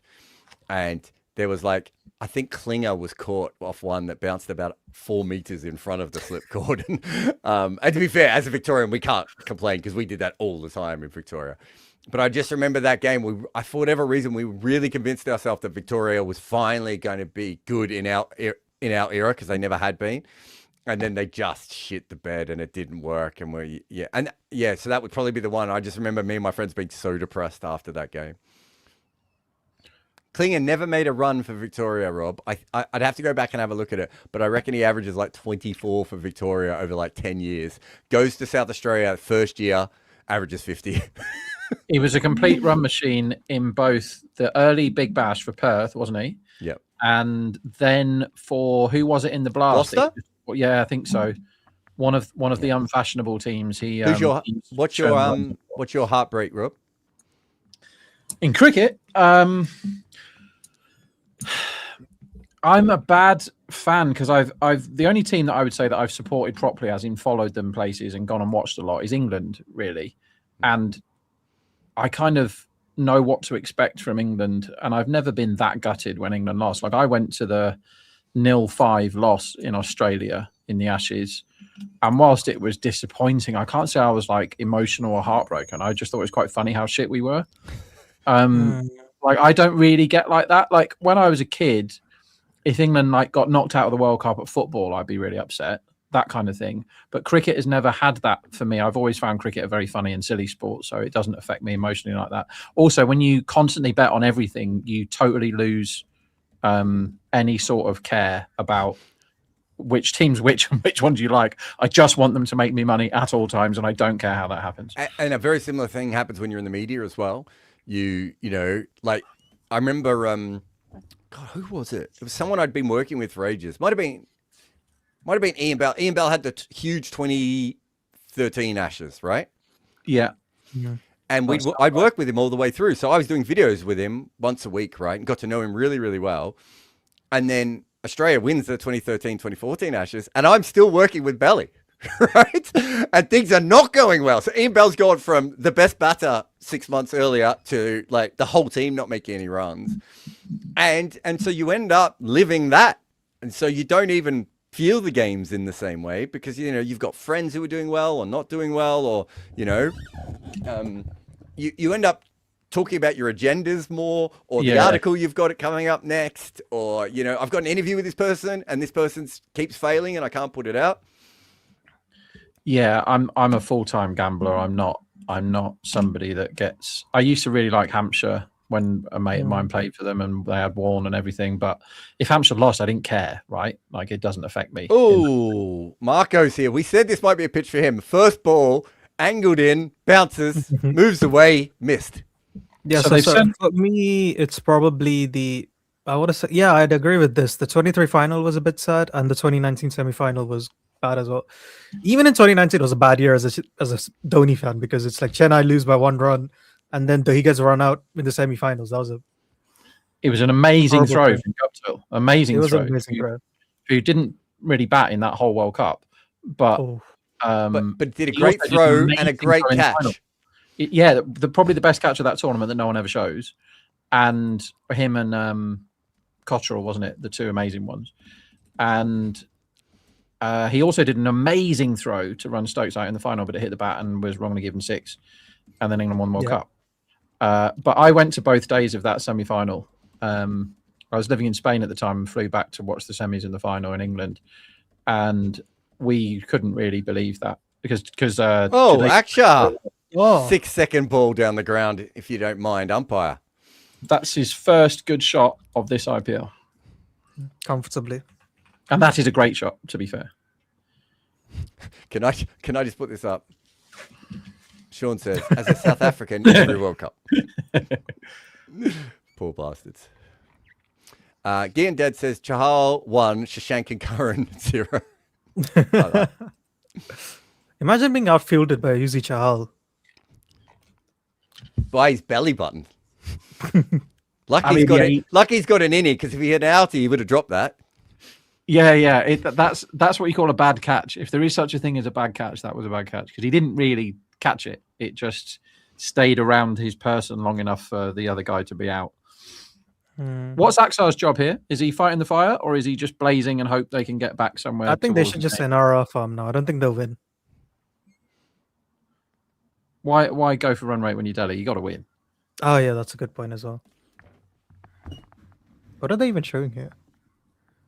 They're showing his angle of release, his release height. No, it's not even his release height. It's just somebody with some crayons, isn't it? What am I even looking at here? How is his release height only 2 meters? Also, one of his it has to be more than 2 meters, does it? One of the lines was this, it had just drawn a little mustache across his face. It wasn't attached to anything. Why do we need to know how far the ball is from his upper lip? Yeah. Am I wrong? He was just drawing the mustache on. They've just put a random line of how high is your bowling from your lip?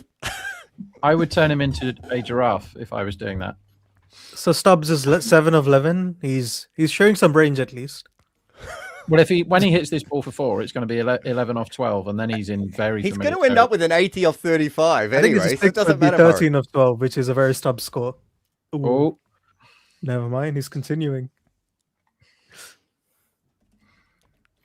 See, now if Stubbs wants to complete his finishing anchor arc, he has to start hitting when the run rate's out of reach.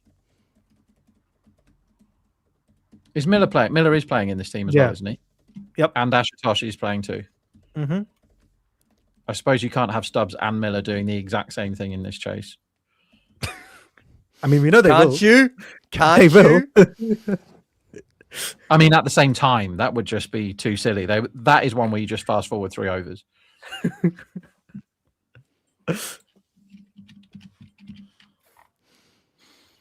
Simulate anchors. See, now I want wickets now because I just don't want them to get to like 160 on this pitch now.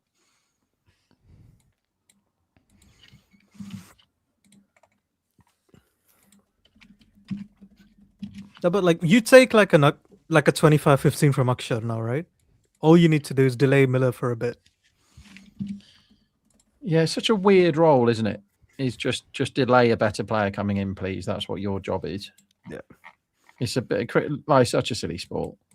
I mean, his other role would be hit spin. Just get on with it. They didn't bowl any spin in the first innings. Yeah. Would you not have a look on the craziest pitch of all time? Would you not have a look to see what spin bowler gets out of it? I would. I don't think. I mean, to be fair, care. we were seeming so wide anyway, aren't we? I'd actually say to Chahal, can you bowl seam up? He's Ben Dwarshis, of course. That's who we all thought was going to come on and bowl. Is Sean Abbott going to play in the next game? Ben Dwarshis has played in every season of the Big Bash, surely. Yeah, I think I've bet on him to be top bowler in every season as well, and I'm not sure he's done it. He's got a good mustache. I like his mustache. He's a really good hitter, Ben Dwarshis. No. He He's is. occasionally a really good Now, hitter. he can hit the... I mean, actually hitting the ball, he can hit it miles. Like, Oh, yeah. When he makes contact, he's ridiculous. Yeah, I don't mean he's like... Oh, good. Another one through the legs of the wicket keeper. I think there was a period of time, Rob, where, like, there must have been about 3 years where for Cricinfo I covered the Big Bash, right? Went out there. And every time I'd be at a game where he was there and the game was over and the team just needed to roll over and die. And he would just make 35 off 17. And he almost never won those games. He just brought them back and then they would lose anyway. Yeah, I watched all of those. I was probably on him top bat every time at 80s or whatever. He's just one of those you kind of have to back because he can score 30 of 8. Yeah. I thought that was probably the reason, like he's playing for Australia and in the IPL now. That's probably the reason because his bowling is not quite there, is it? He's a okay bowler, but he's not a massive plus. He's a good wicket taker at times, but he can go for lots of runs. He skids onto the bat. He's a wicket taker, yeah. I wouldn't say he's a good bowler, but he's a wicket taker. He's I the sort of guy in a good attack that can get you wickets because the other guys have to go after him because they're keeping the run rate down. He's actually the kind of guy I don't really want as an IPL bowler because I think there's a lot of Indian bowlers who sort of bowl that sort of skiddy swing, even with the left arm. Like you can always find one of these guys. He's a wicket. No, he doesn't, because Arshdeep Singh has kicked the ball away. He's dropped the ball at long on and then just boosted it. Arshdeep was taking the piss out of Chahal for catching a ball. What do you do with that? That should be called, I'm not going to say a million out of a million, but it's pretty close. Like that is really, really easy. And what he should have done, if he's going to kick it first. Just control it on your thigh, flick it up and catch it. How the hell has he dropped that? Jesus, he took his eyes off it. You can see.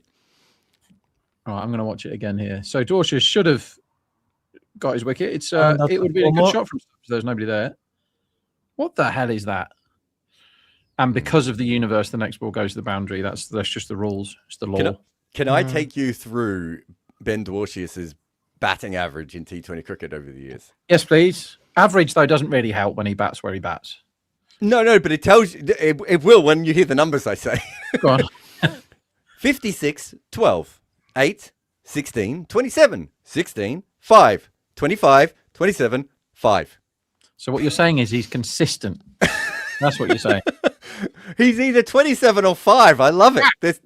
It just gets this over the top. Good hit by Akshar and gets another boundary. So this is the year he's playing for Australia and in the IPL. And this year he's made 27 runs. Yeah, well, they had one of the best T20 tails of all time, that Sydney Sixers team. They had proper players all the way down the order in that. He made 500 runs last year, Rob. Did he? And do you know how many runs he's made in his career? Can't be much more than that. He's made 1,200 runs in his career, and last year he made 500 of them. And this year he's averaging 5. Yeah, so he's a really easy guy to work out what's going to happen. Right, what's happening here? Because why are they putting so many wides? Both the wicket keepers aren't able to stop the ball. This is like a really weird... I know it's a weird ground anyway because they're in the Himalayas, right? And the air does stupid stuff. But why can't the wicket keepers stop the ball that's going straight at them? Why is that? That's altitude, mate. It's very hard to wicket keep in altitude. Everyone knows this.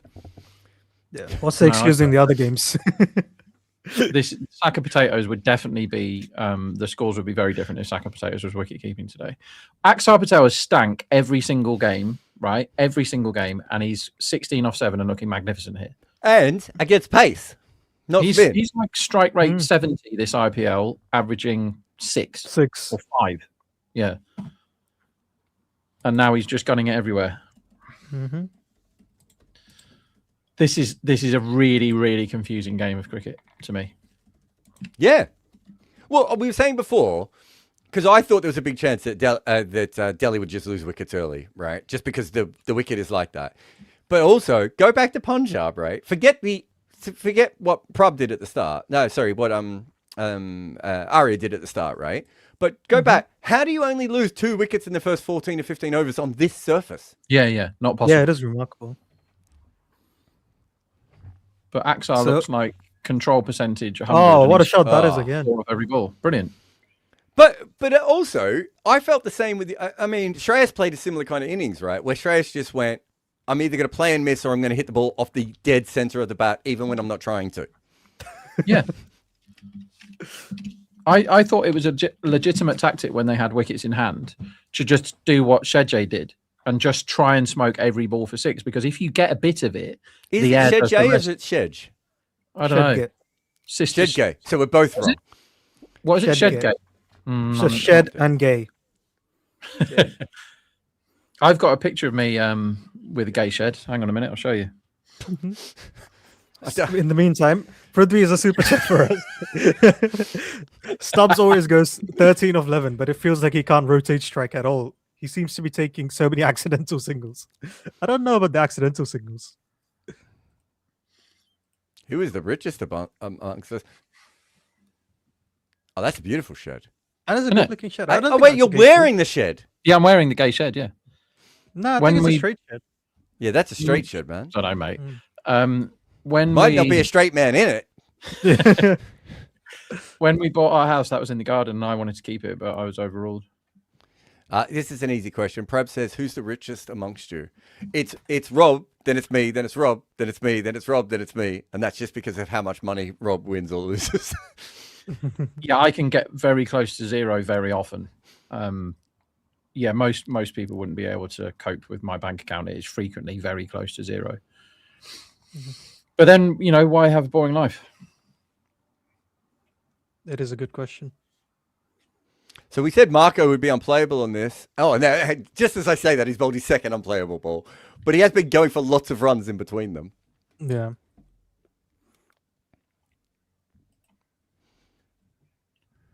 He's only got past 2 once this season. And in his 3 games before this season, he scored 0, 0, and 2. Was he was averaging 6, wasn't he, this year? Or 8? So against Namibia, he scored 0 off 1. Against Pakistan, he scored 0 off 1. Against England, he scored 2 off 2. And then this season, 0, 2, 1, 26, 2, 0, 2. So he loves getting out for 2. Here's one of my main problems with Marco. He could be one of the best cricketers in the world because he is absolutely ridiculously talented. But for fuck's sake, Marco, you have one job. Bowl back of the length, angled in at the body, and just let the bounce take over and any seam movement, right? And instead, he's bowled all these other fucking balls, and now he's bowled 2 of them in a row, and no one could hit these last 2 balls. He's unlucky here. He's got the edge, but it's going to be 4. No, Actually, it's not a bad shot. A little bit of a scoot. Yeah. Well, it was a deliberate shot. I'm not sure it hit the middle of the bat, though. Yeah, nothing makes any sense at all today. So, Rob, Abey's asking you, any 500 to 1 or bigger winners in your career? Yeah. Yes, I have. I'm trying to think. So top bat, I haven't had 500. I've had 200.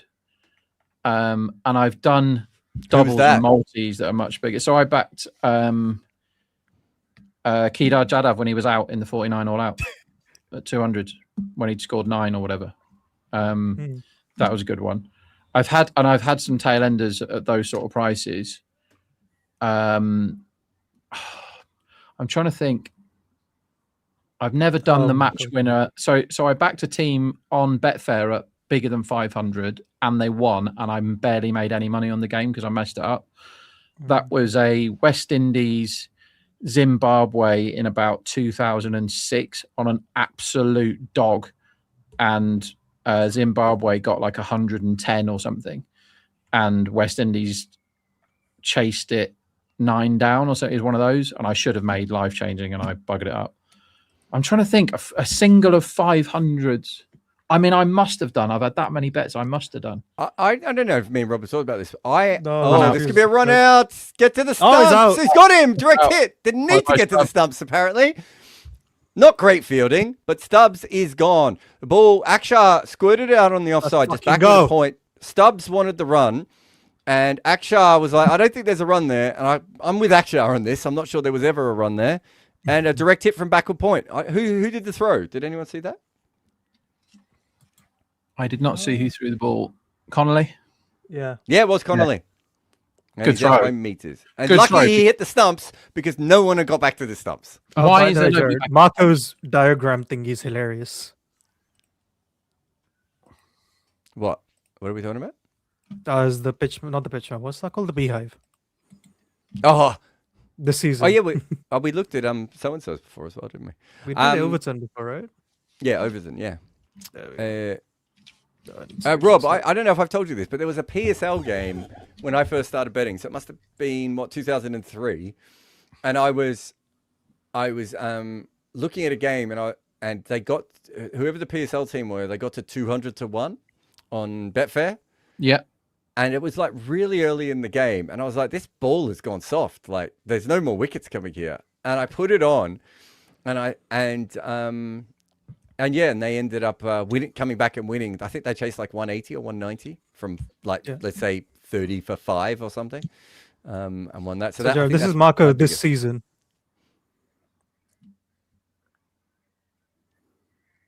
Spraying it. Wait, is that to left hand and right hand? Yeah. Oh, for fuck's sake! Left hand. That's shit house. So what the fuck is that? He's spraying it. Mm-hmm. Okay. I don't think he can be as good as he should be until he fixes this, guys. This is really insane. This is everywhere. And occasionally he just get it right at the top of stumps. Fascinating. He's not bowling the Yorker much either. Mm. Wow. Yeah, that's not good. Okay, put that way. It's hurting my eyes. Because it's too scattered. Yeah. I had a... You should have seen Overton's before. It's just one zone. Same ball to everyone. Well, I had 350 to 1 winner on a football match when I was completely skint once. Spurs 4, Arsenal 4. And really thought long and hard about it. And I think I had something like 20 quid on and won 7 grand. That was good. But one of my favorite big price winners, and it was a double, so it doesn't really count as a big price winner. But I quit working for a betting company, and they said, we'll let you have a bet to win a few hundred quid on your account so that you're not just constantly getting loads of other people's names, right? And as everybody that has ever said they're going to lay me a bet does, they closed the account after the first bet and told me to bugger off. So I opened an account in my housemate's name, or my housemate opened an account and I used it. Let's say it that way around. And the system wouldn't take bets of any size. They were set up very badly. But if you did doubles, you could get a proper bet on, right? Yeah. So it was a T20 World Cup game, England playing West Indies. And on the same day, Sri Lanka were playing somebody. And it was back when Dilshan used to open the batting and the bowling, and he was a gun. Yeah. And I really fancied West Indies to beat England. And the game was a 50-50 game, right? So they had Dilshan, man of the match, priced up at 16 to 1, which was ridiculous. Way too big. He should have been 16s if he was just a bowler back then, and he wasn't. He was the opening bat as well and one of the best players in the tournament. Anyway, so I wanted to back Dilshan. First ball, leg side, rubbish. Is that dropped? Dropped. Yeah, that was Axar on strike, wasn't it? It was Axar on strike, yeah. Yeah, of course. Who was that out of deep mid wicket? I didn't pick that up at all. That looks like it's Tiwari. I need to see it again. That's rubbish, isn't it? Straight to him. Is Miller going to be 12 of 10 again?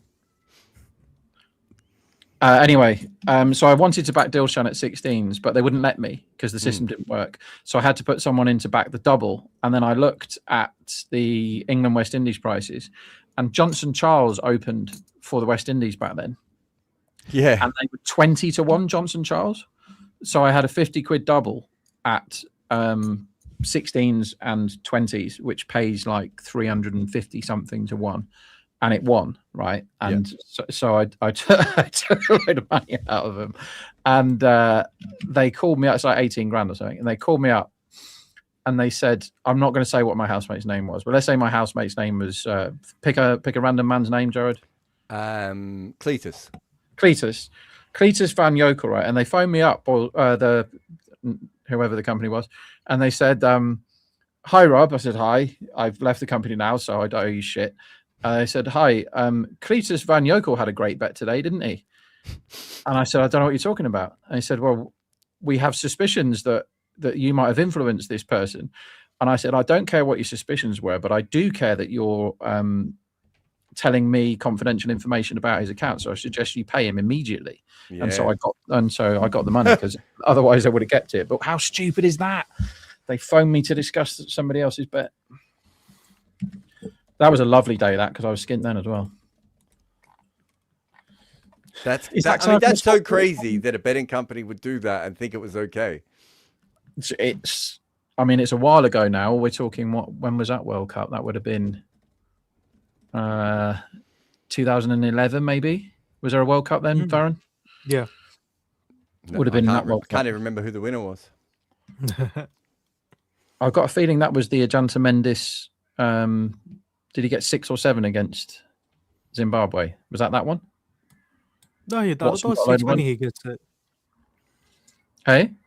Wasn't that a T20 Ajanta gets assist for? Yeah, I think I'm on about T20. There was a T20 World Cup in 2012. Yeah. Maybe it was that. Yeah, he took a whole bunch in a game there. The Watson tournament is 2012. Been at that game. Yeah, here we go.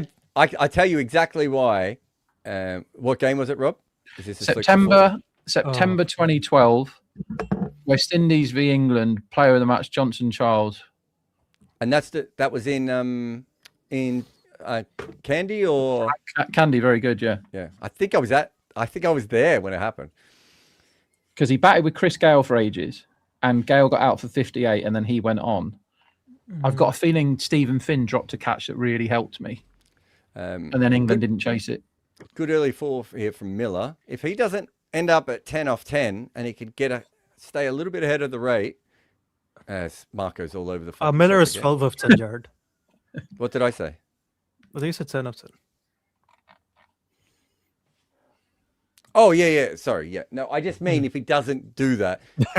They're not far off the rate here at the moment. They have lost too many wickets, so that's going to be the big problem. Nearly 13 and over, don't they? No, but I'm saying, they're not that far away from what Punjab did, right? If you put a partnership on, you can catch up very quickly on this ground, right? Especially if the ball stops moving around. So the Ajanta Mendes thing,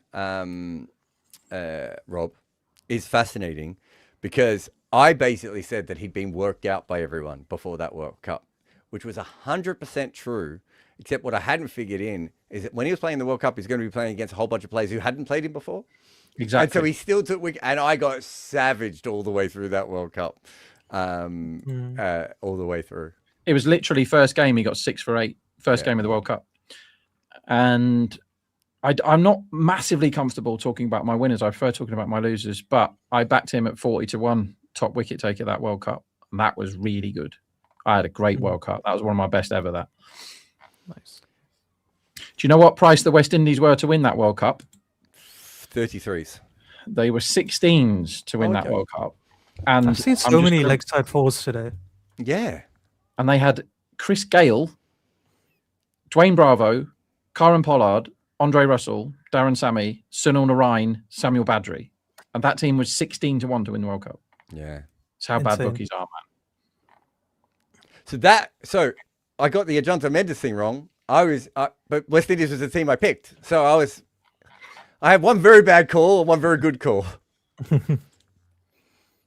Rundatron says, why do keepers not wear helmets on a wicket like this? It's very hard to keep back with a helmet. Players don't find it as comfortable. I think they probably just need different kinds of helmets. I actually don't think wicket keepers should be using the same helmets that batters use anyway. I know they're slightly modified, but I just think they're the wrong design for... Why don't they wear like old school ice hockey keepers, horror film helmet, face mask? Didn't DK used to wear that? Yeah, we have had... who was the wicket keeper from New Zealand who I'm friends with, and I can't remember his name? McGlashan. He used to wear the baseball grill, didn't Good he? friends. Hey, great Good friends. Best friends. He's a counsellor in New Zealand at the moment. He's like a Greens counsellor. He rides his bike everywhere. He's a lovely guy. You'd like him. Have you ever been to a counsellor? Sorry? Have you ever been to a counsellor? It's a fair question. Oh, Not- you mean Not like, oh, you mean like a political counsellor? yeah, I meant political. I thought yeah. you meant like a mental counsellor. He might be one of those too. I I thought you don't meant like know. He's a counsellor, very like a talented lawyer. man. His So like a sister lawyer played. called- Him and his sister. He's one of the few brother and sister combinations, aren't they? Have I been to a counsellor? Because I had so many problems with my diet, I went and saw a hypno counselor type person, but I was just like, this feels like bullshit to me. Yeah. I'm not even sure I ever went back or paid them. I mean, it must be like psychological when you go to that, because if you believe it in enough, you believe what they're telling you is working. Yeah, but it was do interesting though. But it was, I think I wanted to go there to learn about diet and hopefully, relax a little bit. And he wanted to talk about my mother, and I was like, Yeah. my mother isn't the reason I've got a weird thing with food. That's clear. And now I know what it is. Like now it's probably ADHD, neurodiversity stuff, right? But I didn't know that at the time. And so, I'm not sure you can No, mine is hypnotherapy simple. that I'm out just of fat me. and lazy. Yeah, I know why I'm fat. It's because I eat too much and drink too much. So I wasn't so much about the fatness at that stage, although I was overweight back then. It was more about the fact that I only ate a limited amount of foods. And now I understand that I still eat a limited amount of foods. It's just that I now know how I can change and try new things, if that makes sense. I mean, to be fair, going to India and Sri Lanka like 8 times in 5 years, I had to adapt or die, right? Like Yeah. at a certain point, there's not much you can do, especially if you're not in the hotels the whole time. It's a bit easier for the players, but if you're media, you're out and about. I don't think my diet would change very much at all if I went to India. It would be very similar to what it is now. No, but you eat curry all the time anyway. That's what I mean. Yeah. Shots? Andy says, as this Oh, is it's not whacked told. away by Told. Miller. Told you it's Thank not God. going to be 10 off 10. That was 6. That's so flat. That's a ball boy killer. That was so flat. This is interesting now. Also, Stoinis is bowling. Good times for everyone. This Andy is just like a BBL memorial game, isn't it? It is a bit. Andy says, you guys said that you suspect that the IPL looks cleaner now, but would most of the fixing money be placed in black money markets in India? Yes and no. Everything seeps through to the legal markets is the best way I would put it. But Rob can explain it a lot better than I can. If there was fixing, we would know about it. So somebody very senior, who's been in the betting game longer than I have, today contacted me, and we were talking about integrity of a different league, and he was saying, I was really surprised yesterday. I had some suspicions in the IPL game, and I went, no chance, absolutely no chance. And he said, well, riddle me this then. How come all this money suddenly appeared in the halfway through the third over of the second game? And I said, well, that's easy, because the first game overlapped with the second game. So all the syndicates switched their machines to the second game and started seeding the money, right? And put in all their inputs. And he said, yeah, but it was jumping around. Of course it was jumping around, because that pitch was not an easy one to know what it was, right? You would have had to have, it was doing all sorts, wasn't it, the pitch yesterday? So you'd have had to have the re-rates and all that. I mean, we got it right, but we were lucky to get it right. Like, it wasn't like, you could kind of see that might happen, but we were taking a pretty big chance suggesting it was going to happen. Yeah. Some people were throwing 66-1 winners out all over the place yesterday. Okay, well, you were right with 66. I was right with 3.4. It's all the same. It's all money. It's all winners. But yeah, I am very confident, and I am pretty qualified to talk about it, that the IPL is not fixed. And when it comes to the spot fixing, I am in a position where I would see it. I think I would definitely hear rumors, and I've heard nothing. The thing is, you have to remember how much these games are actually worth. It's a bit like Premier League football, right? There's so much money in it, and there might be tiny little things that go on that we don't know about. There's a couple of quite high-profile Premier League things where there's a guy that gets booked a lot, for example, and they've tracked certain things. Was it Premier League? One of the first ones I had was you could bet on how quickly the ball went out of bounds, right? Right. So that, and you could spread bet that, Jared. Yeah. As well. So there's a famous one where Matt Letizia, and going back, right, we're talking 30, 40 years ago, and bookies were dumb then just as they are now. Shots. Miller just slices this away. Oh my God. Who is that out there? Is that Shedgay? He's slid on his ass for like 5 meters to try and field that. It's a flamingo. It's gone straight. I thought if you hit the ball in the air, it was just 6. He's basically 2-footed the floor. like some sort of wrestling move. What's this? It's like a fucking slip and slide. He's going to take him out. Smash! Oh my God. He just fell. I didn't realize he fell before he knew what was happening. And then he accidentally slid directly into the line of the ball. That's amazing fielding considering he was on his ass for all of it. And is that a 4? Great shot by Miller. Yeah, next shot. Miller's on one here. 22 off 13. Take that, Varun. This could this could get interesting, this game. Okay, so just to explain one of the things that Rob was talking about there, the game at the moment here on Betfair has 131 million pounds on it. And the black market black market betting portals are linked to this market.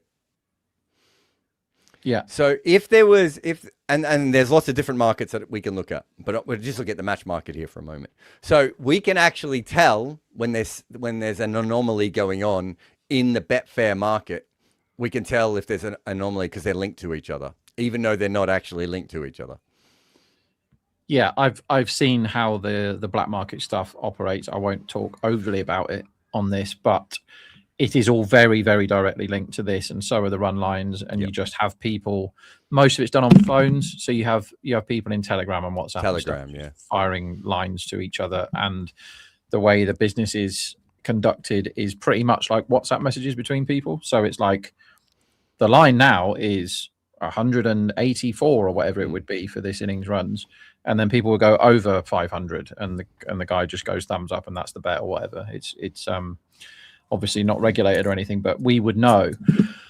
Whereas people say, well, why wouldn't they fix the side markets? You know, the runs in over and the they call them fancy markets in India, the lower level ones. Sure, but the fancy markets, the lower level ones, the runs in over and how people are going to get out and all that sort of stuff, the stuff I bet on, the limits are really, really low. Yeah. So if you want to bet in the IPL match winner, you could have 100k. You know, if you're not that price sensitive, you have 100k between 1.32 and 1.3 now, right? In this Betfair market, and that's £100,000 sterling I'm on about.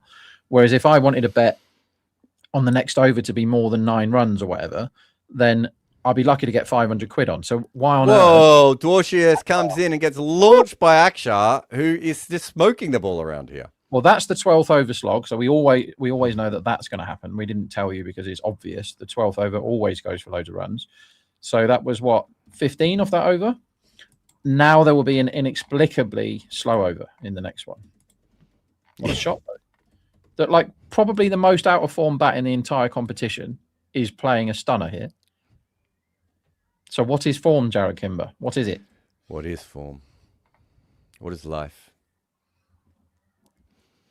What do you think of Madhov Tiwari?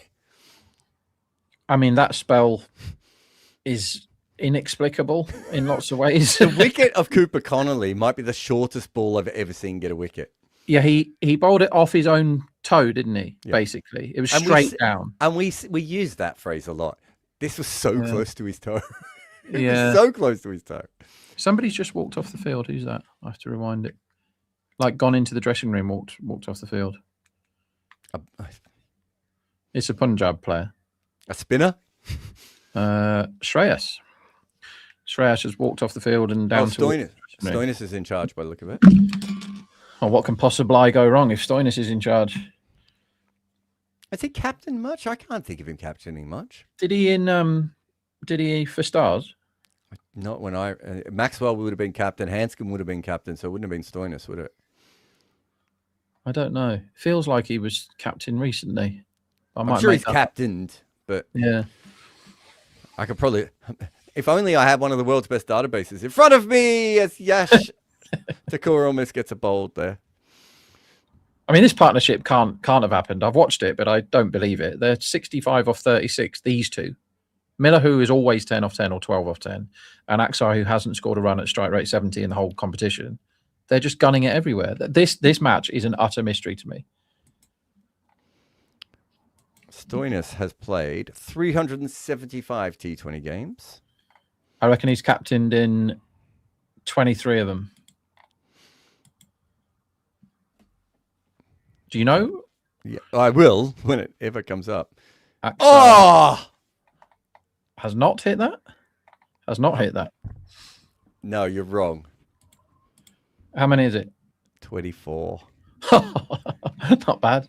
I'll take it. I would have probably said 13, I think, if you'd asked me. Let's have a look. Oh, yeah, a little bit for the Stars. So there's a 2023-24 season for the Stars. A little bit of Major League Cricket. And mostly for the Stars. Yeah, so it's later, since I've stopped paying any attention to my old team. I don't watch that Major League Cricket, I have to be honest. Is that a really good bit? You don't stay up until 2 a.m. I mean, I do, but I'm watching episodes of Cheers and repeats of Bullseye. I'm not watching bloody cricket. That's my time.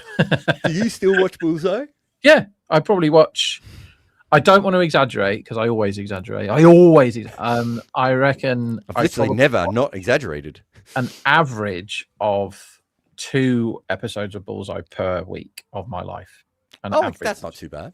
No. Whereas Cheers, I'm full on, at least 1 a day of Cheers. Oh. I love that show, man. It's so good. Good save down on the boundary there. So they need 95 off 45. Definitely within wheelhouses as Aksar comes down, and this is fumbled by the keeper, and that's gone for 5 runs. Why did Prab go with one hand there? 5 wide. Well, they've got together before this game and said the wicket keepers aren't allowed to stop anything. They're just not allowed to play. I don't know whether that was miles over him or he just. I think he may. No, it hit his hand. Did he jump like half an hour before the ball got to him, or what? Well, he had to hit his hand to change direction, didn't it? No, hit his hand. All right, let's see. It did as well. All right, yeah, that was a lazy effort. They've just colluded. Him and KL have just had a competition to see who can let the most byes and wides past him. Because it is loads today have gone behind the wicket. There was a really bad one off. Whose first ball was it? It was Tiwari's first ball, wasn't it? That KL let go through his legs for 4 byes earlier on. Delhi's like 3 or 4 balls away from being favourites here. Yeah, it's a stunner of a comeback because, I mean, the market did not know what to do earlier. It was as confused as I was. That run line went to 250, the Punjab run line, 250. And they were only 5 down and smoking it at the end, and they ended up 40 lower than that. And they have been 1.07 in this chase. 1.07, and it's now 1.63. So this could go all the way again. Bearing in mind one of the wickets was a silly run out. So Yash has gone for 131 of 2.4. He hits a slow ball, punched away. Rob, can you be an agony aunt for a moment here? Yeah, that's what I'm best at. SRT says, I've been depressed for a while and I watch you guys daily for 4 hours to distract myself from life. Any tips on how to get better? Sorry if too serious. First thing I would say is depression is generally a chemical imbalance. So it's worth actually getting proper professional help.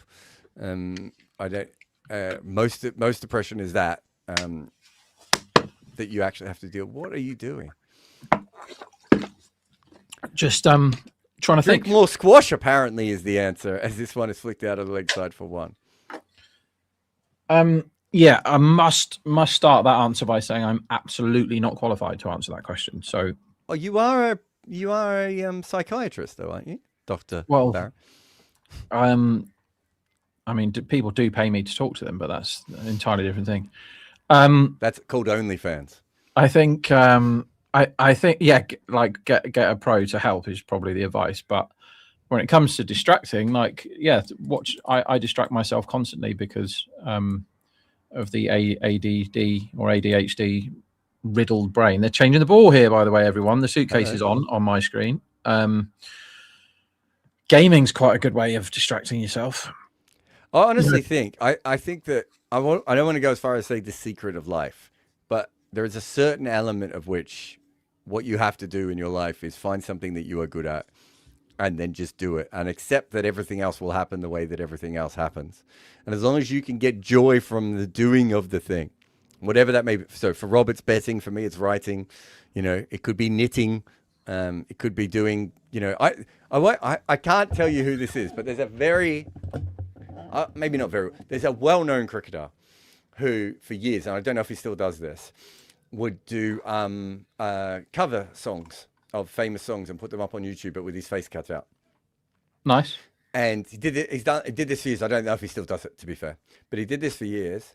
And it was like, I think it was just he was like he's a really good singer, and people would put all these comments up being like, if you did an album or whatever, we would listen and we would, pay you. Like, he was really brilliant at what he did, this guy. And it's just like, I think that's kind of the hack of life, is finding the thing that brings you joy from doing it. Don't expect a good result from it. Just enjoy doing it. So I become a professional writer at 27, 28. And between 20 and 28, I probably wrote 2 or 3 million words. None of them ever got published. But I enjoyed it. And then I eventually found a way to make money off it. But even if I hadn't, I'd still be writing now. Yeah, it's a good shout. I think in just having as much fun as possible, not taking anything too seriously. But don't take life too seriously, because we don't get out alive and all that. But yeah, do something you like all the time. Speak for yourself. Pretty sure I am. Are you going to be immortal? I'm going to live to about 150. I reckon that'll be enough. Yeah, I've seen your diet. I can't imagine you won't. I'm so disconnected from young people that I think if I went too much past 150, I just wouldn't be able to talk to anybody. Yeah, you would actually struggle. You're just not down with the kids the way I am. No, I'm not. I mean, do you know who's down with the kids? People who use the phrase "down with the kids." Yeah, and this is short and wide and wide. Lots of wide today. How many wides we had today? It's a lot. 11 in the first innings felt like more. I love the fact that Stoinis has brought himself on. I know he hasn't, because it was obviously part of the plan. He was going to bowl on this wicket, but dot wide from Stoinis. Jared, they've bowled 16 wides in this innings, and we're in the 14th over. Is there 2 5 wides or 1 5 wides? I think 1. This is clocked by Akshar, but there's no one there. He finds the gap, and that's another 4. This game is back on. They have Ashutosh waiting, who they subbed in. I don't know enough about Tiwari's batting. He's only had one go, and I've got the feeling he might be better with the bat than with the ball, but I have nothing to back that up. Yeah, I don't have any numbers on him. There are no numbers on him. A lower middle order batter and handy medium fast bowler. That's a cop out, isn't it? That's an AI thing. He's been part of the Bhopal Leopards in the Madhya Pradesh Premier League in the last 2 seasons, but nobody knows how many runs he scored. So if you know how good he is, tell Jared in the chat and he'll read it out. This is hit down the ground towards long. He found the gap again, Akshar. A remarkable 50 from a man in 0 form. Remarkable 50. This is basically Krunal yesterday, isn't it? He's Krunaling here.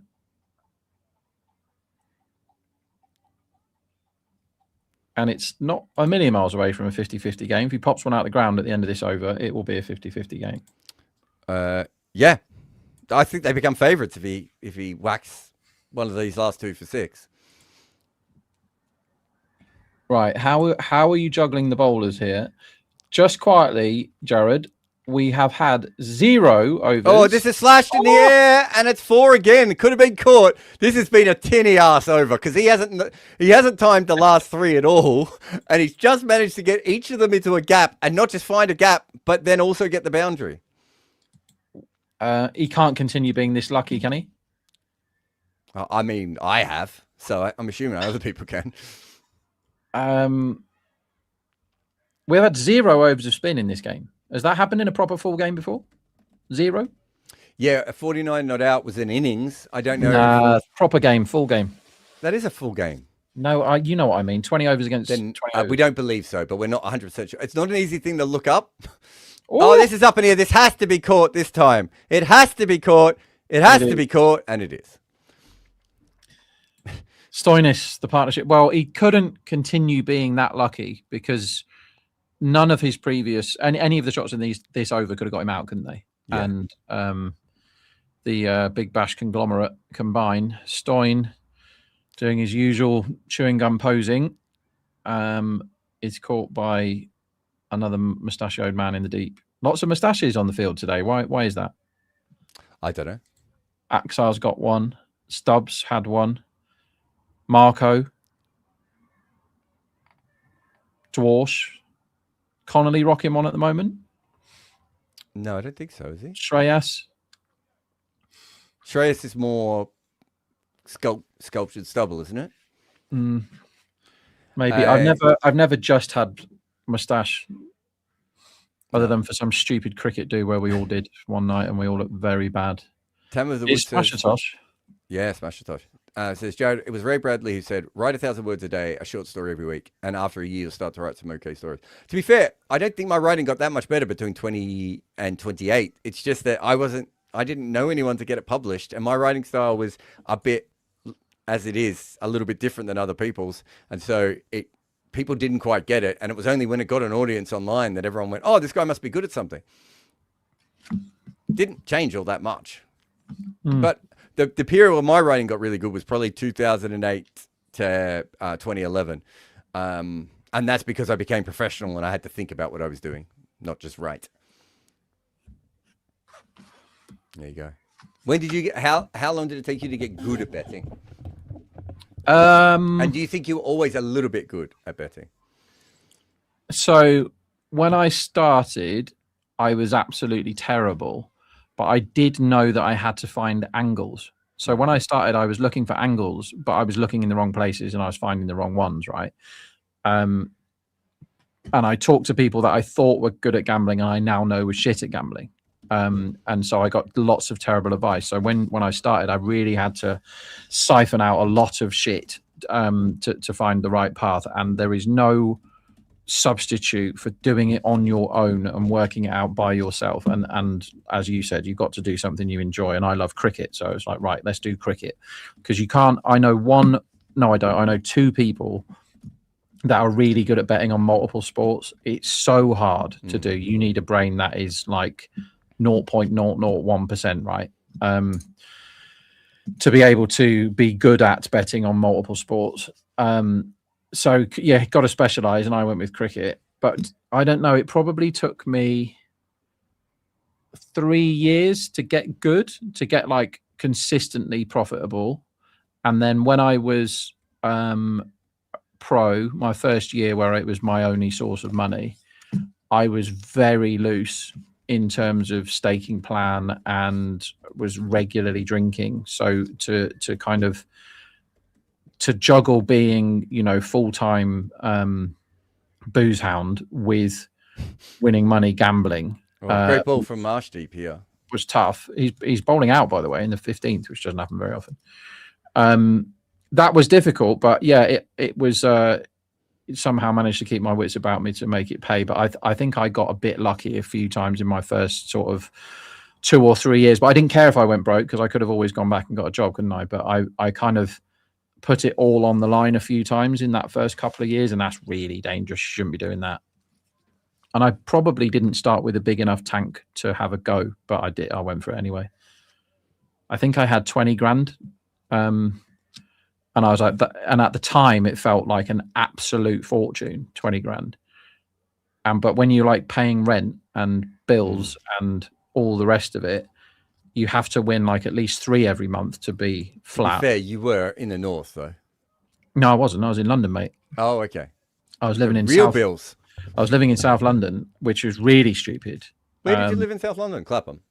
I lived in Putney and then Wandsworth. Yeah, and that was ridiculous. So just to let you all know, if he lived in Wandsworth, probably in the prison. As this is outside off stump, but he takes a huge swing at this, Miller, and he misses it. Guess who lived? I think Kevin Peterson lived in the building opposite. Did he? And and a non-famous. So we lived on the, I don't know, let's say the 14th floor of this place in Wandsworth, and the above us was the penthouse. And guess which famous Australian, who probably isn't famous in Australia, guess who lived in the penthouse above us? There was only one level above us. A lady. Edna Everage. A lady, so you're close, because Dame Edna Everage is famously a lady. Swipe across the line again here. Famous. I don't know. Is it like Danny Minogue? It's Danny Minogue. I know this. Hell, how have you got that right? No, you told me before. All right. Jesus. If you pull that one out, I'll just go home. I must have told you that before. Yeah, Danny Minogue used to live upstairs. I think you have. I think you did. If not, there is something wrong with our relationship that I can actually see. Honestly, I feel a bit strange. I was just about to log off and go home. I don't remember you ever telling me KP lived across the road. Yeah, he was about. But also, once you said it was someone who's famous in England, who's not that famous in Australia, Danny Minogue is probably at the top of that list. There's quite a few Aussies like that, though, aren't there? No, there's quite a few men. I don't think there's many women. Oh, yeah, that's fair. There's a lot of men. There's you have like big radio hosts. Clive, what was his name? Clive James. Clive James is not very famous in Australia. Quite a good writer, Clive James. Yeah, but I'm saying he's not. He's certainly not a household name in Australia. The way we know he's Australian, but it's not. Rolf Harris. Rolf Harris was really famous in Australia, was he? And then moved to England. Got really famous in England and wasn't as famous in Australia anymore just because he wasn't around. And then we decided he was English a couple of years ago. I don't know why. I mean, he was on everything when I was growing up, Rolf Harris. And another extraordinarily bad man was on the other half of everything.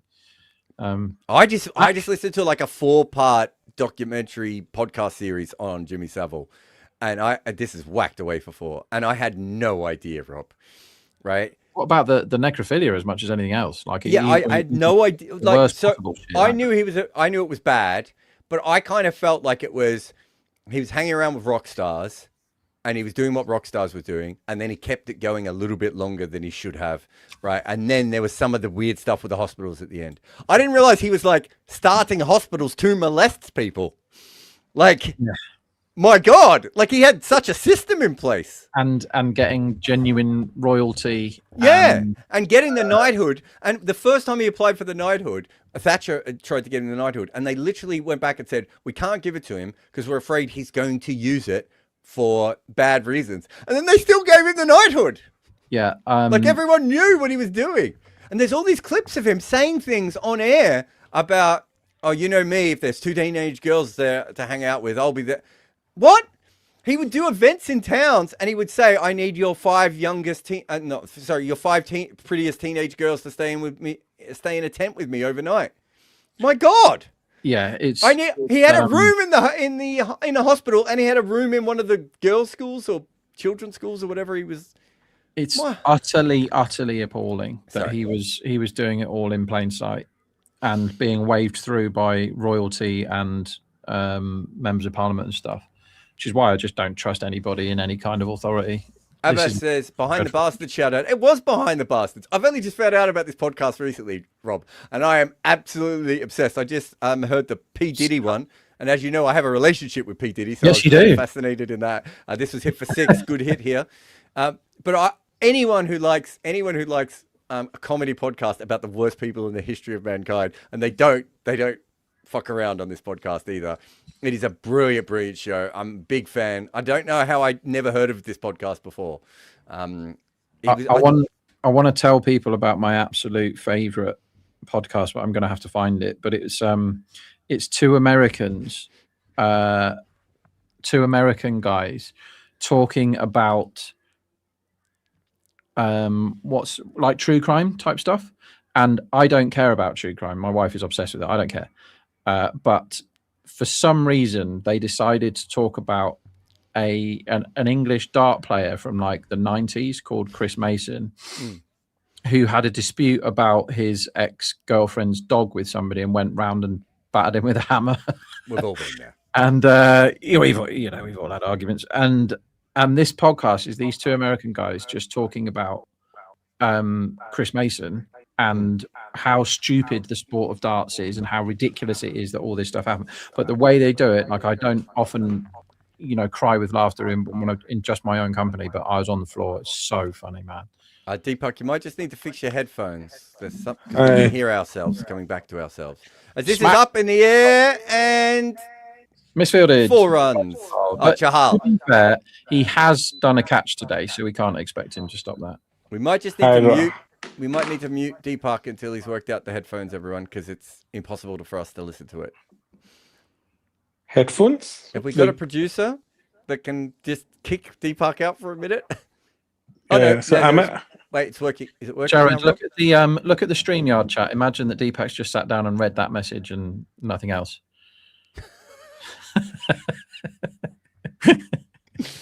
Oh my god, I forgot about all that. All right, so is there any? Hi, Rob. Wait, is there any disturbance on my end? Yeah, it was on your end, but it seems to have gone away, mate. Okay. So we were just talking about necrophilia and pedophiles, Deepak.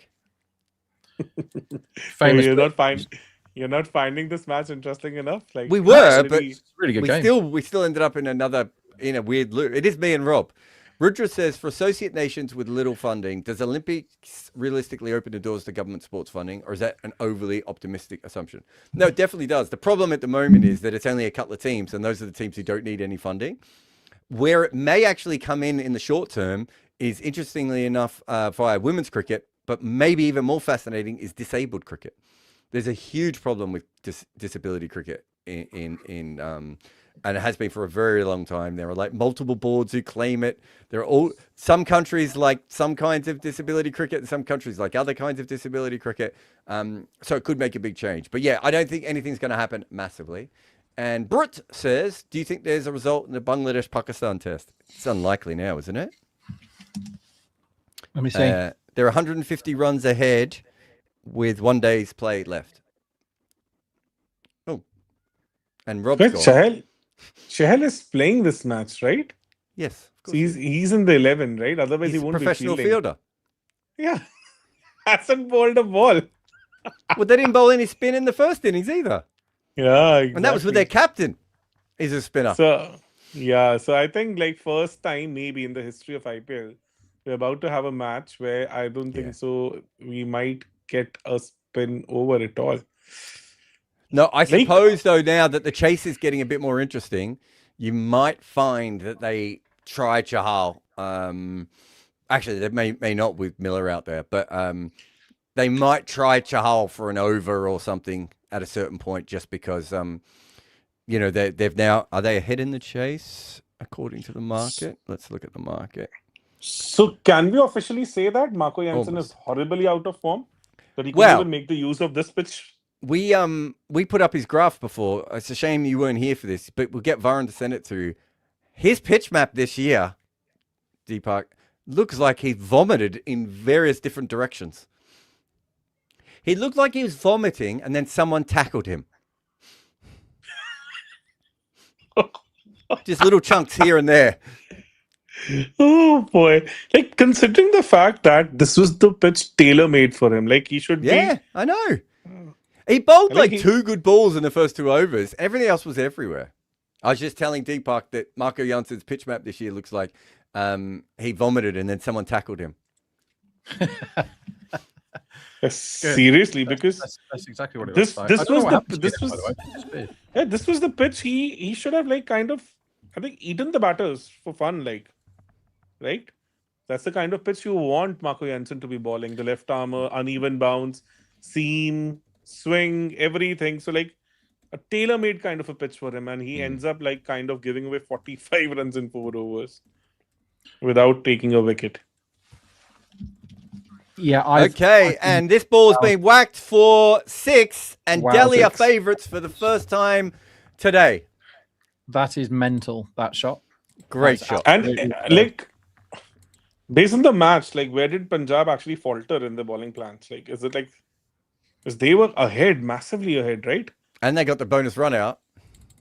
Yeah, and they got a bonus run out also. And still I don't think we've seen as much of the chaotic bounce towards the end of this innings that we did in the last one.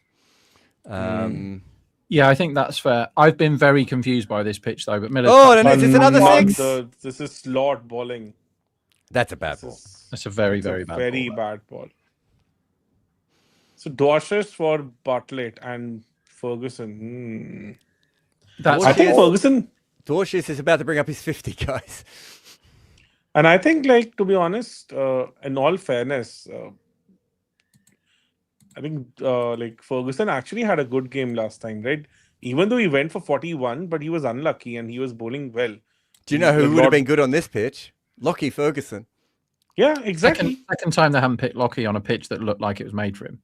Do you know who also would have been good on this pitch? Patham Nasanka. Well, what about Little guys love bounce, right? Because Yes. that's Oh, this could be out. He slogged this could be across the out. line. It's straight up in the air. Finally, Oh, it's got to be dropped. It's got to be dropped. Oh It's not. my god! He Probably caught it. scored it. has managed to catch it, guys. So, like, the high altitude. That stayed up a balls are- long time, didn't it? Yes, exactly. And then it comes down pretty quickly because of the height. So it's not an easy catch to grab. And certain times you also see the ball coming down wobbling. So I think it is a difficult catch to. Delhi are no longer favourites, but I can tell you guys this as well. We have now had approximately $1.5 billion bet on the match result of this game. $1.5 billion. And that's only the legal markets, right? No, legal is 150 million, so we know it's roughly 10x that. So just before that ball, they got out to 3.8. That's I think maybe 3.9. Yeah. So that is a 26%-ish chance to win this game. And on that one good catch you got to give the man credit. That was a good catch because Eventually, yeah. he's let everything go through him and past him and everything. They're now 59% to win the game. So that is huge. And this is 60% as I'm talking. That is what catches do, right? If you catch the ball when you should do, you're more likely to win the game. You should try and catch the ball. I should try. I am an advocate for catching the ball. I maintain my You've never mentioned it before. stance. You should always try and catch it. Oh, another seems 4. like- Now, Delhi are favourites again. This game is off the hook. I have no idea what the result of this game is going This is to be. crazy. Yesterday, I was very, very full on of like, this game's going down to the end. I'm reading this pitch perfectly. I have fuck all idea what is going to But happen. like Madhav Diwari is a very good bat. Like he has just scored 100 in Madhya Pradesh Premier This is League what as we far want to as- know. We're trying to get this information. Can he score quickly though, Deepak? Can he whack it? He's Okay. a proper hitter. He scored a very brisk 100 in Madhya Pradesh Premier League last year, if I remember correctly. And I was I'm not vouching taking for a piss him. at all, but that does sound like a Premier League I could make runs in. Like Aniket Like, Verma what made a level name. of cricket are we talking about here? Because like Aniket Verma made a name from that league, and we Okay, saw that he fair was enough. able to translate that.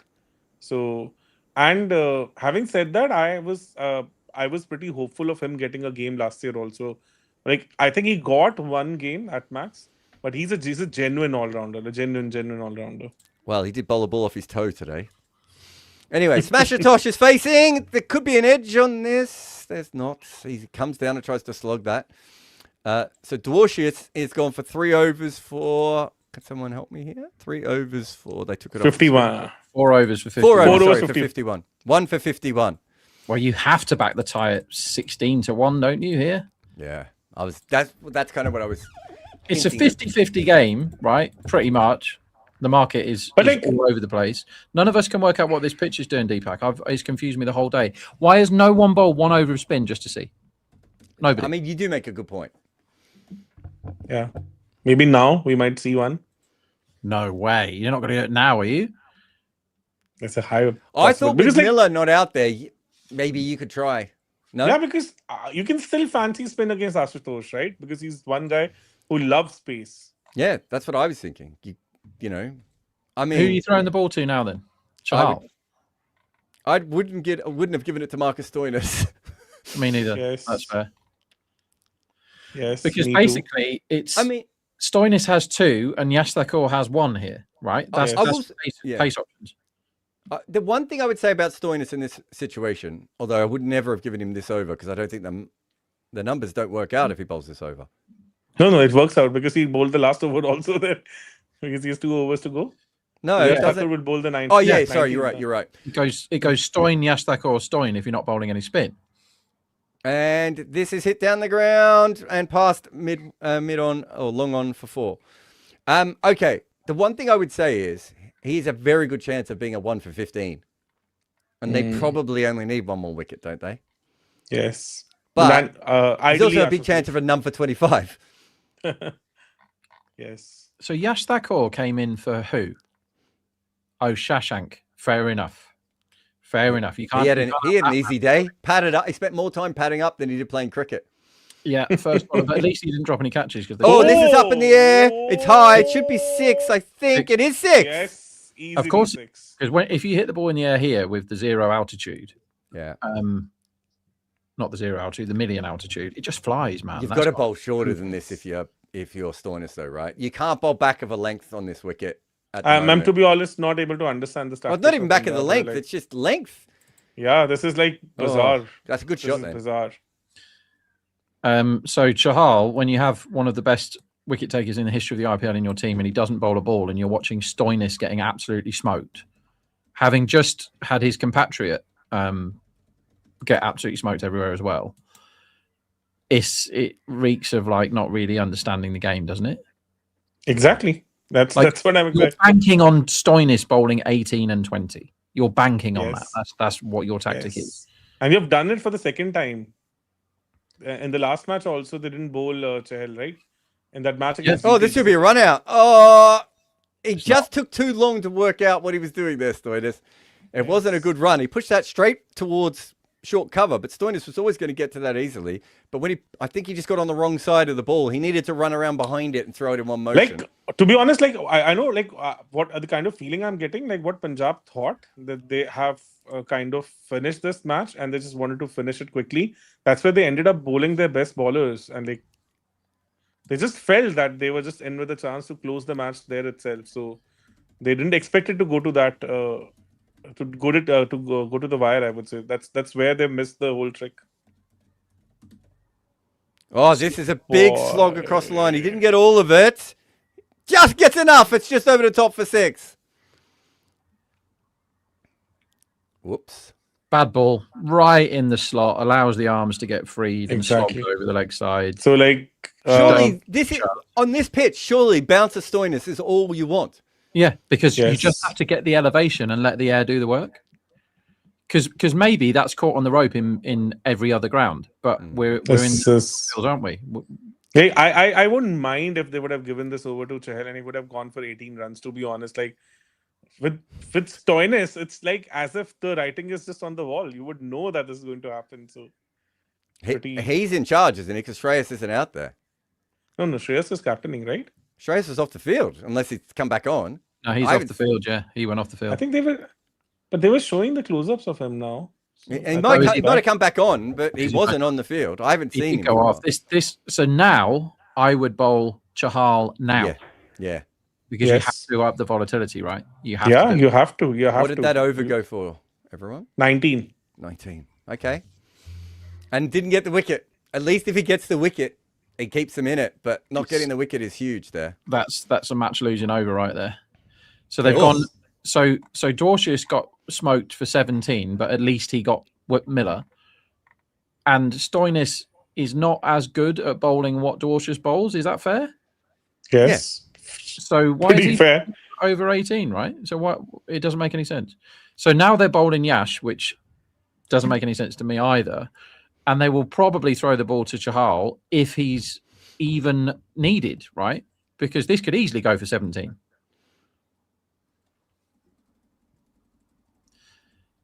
It feels like we absolutely can't bowl spin on this pitch has been decided and not rethought.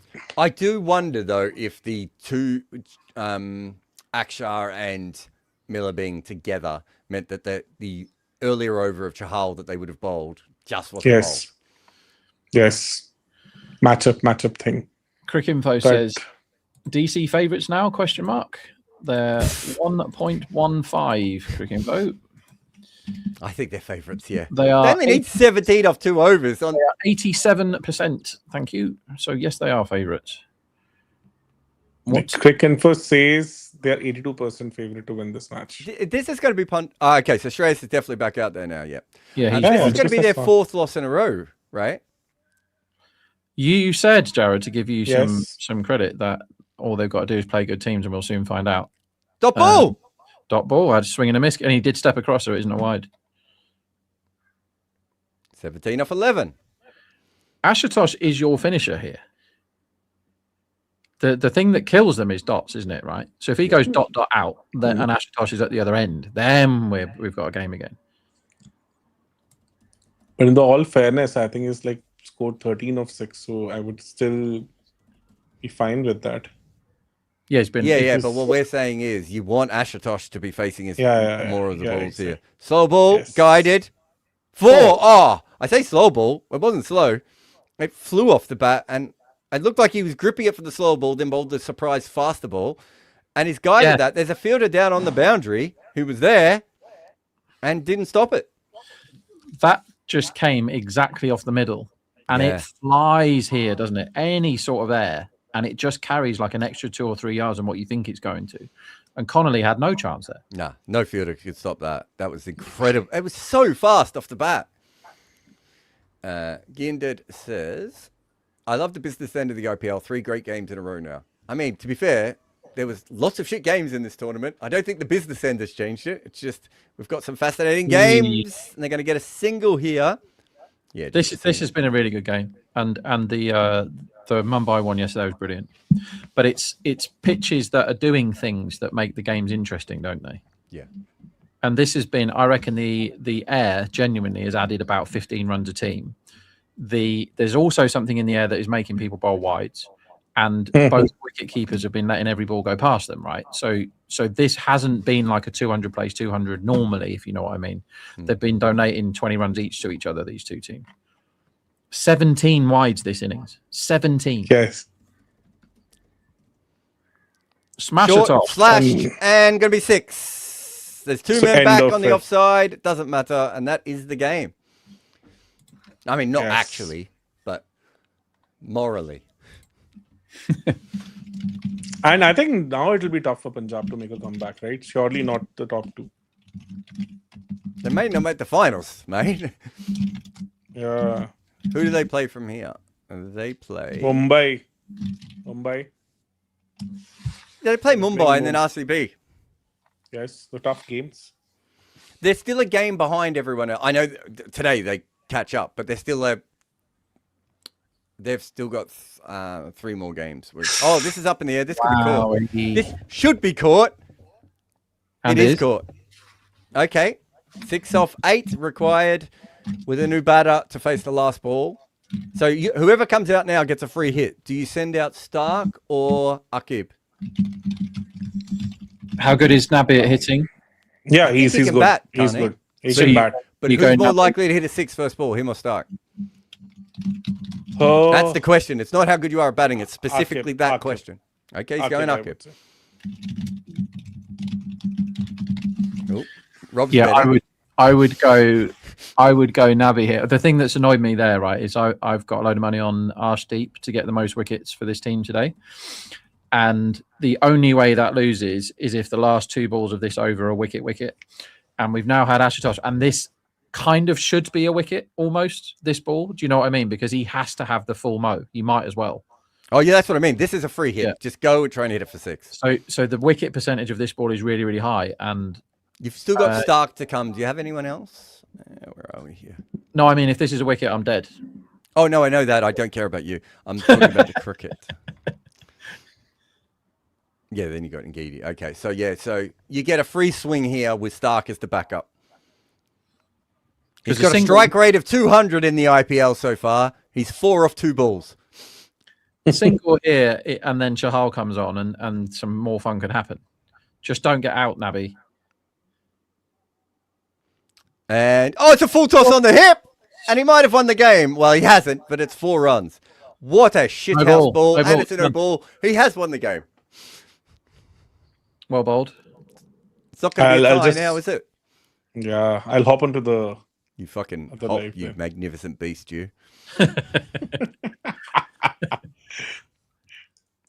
Oh, what a shithouse ball. That is dreadful. That is absolutely dreadful.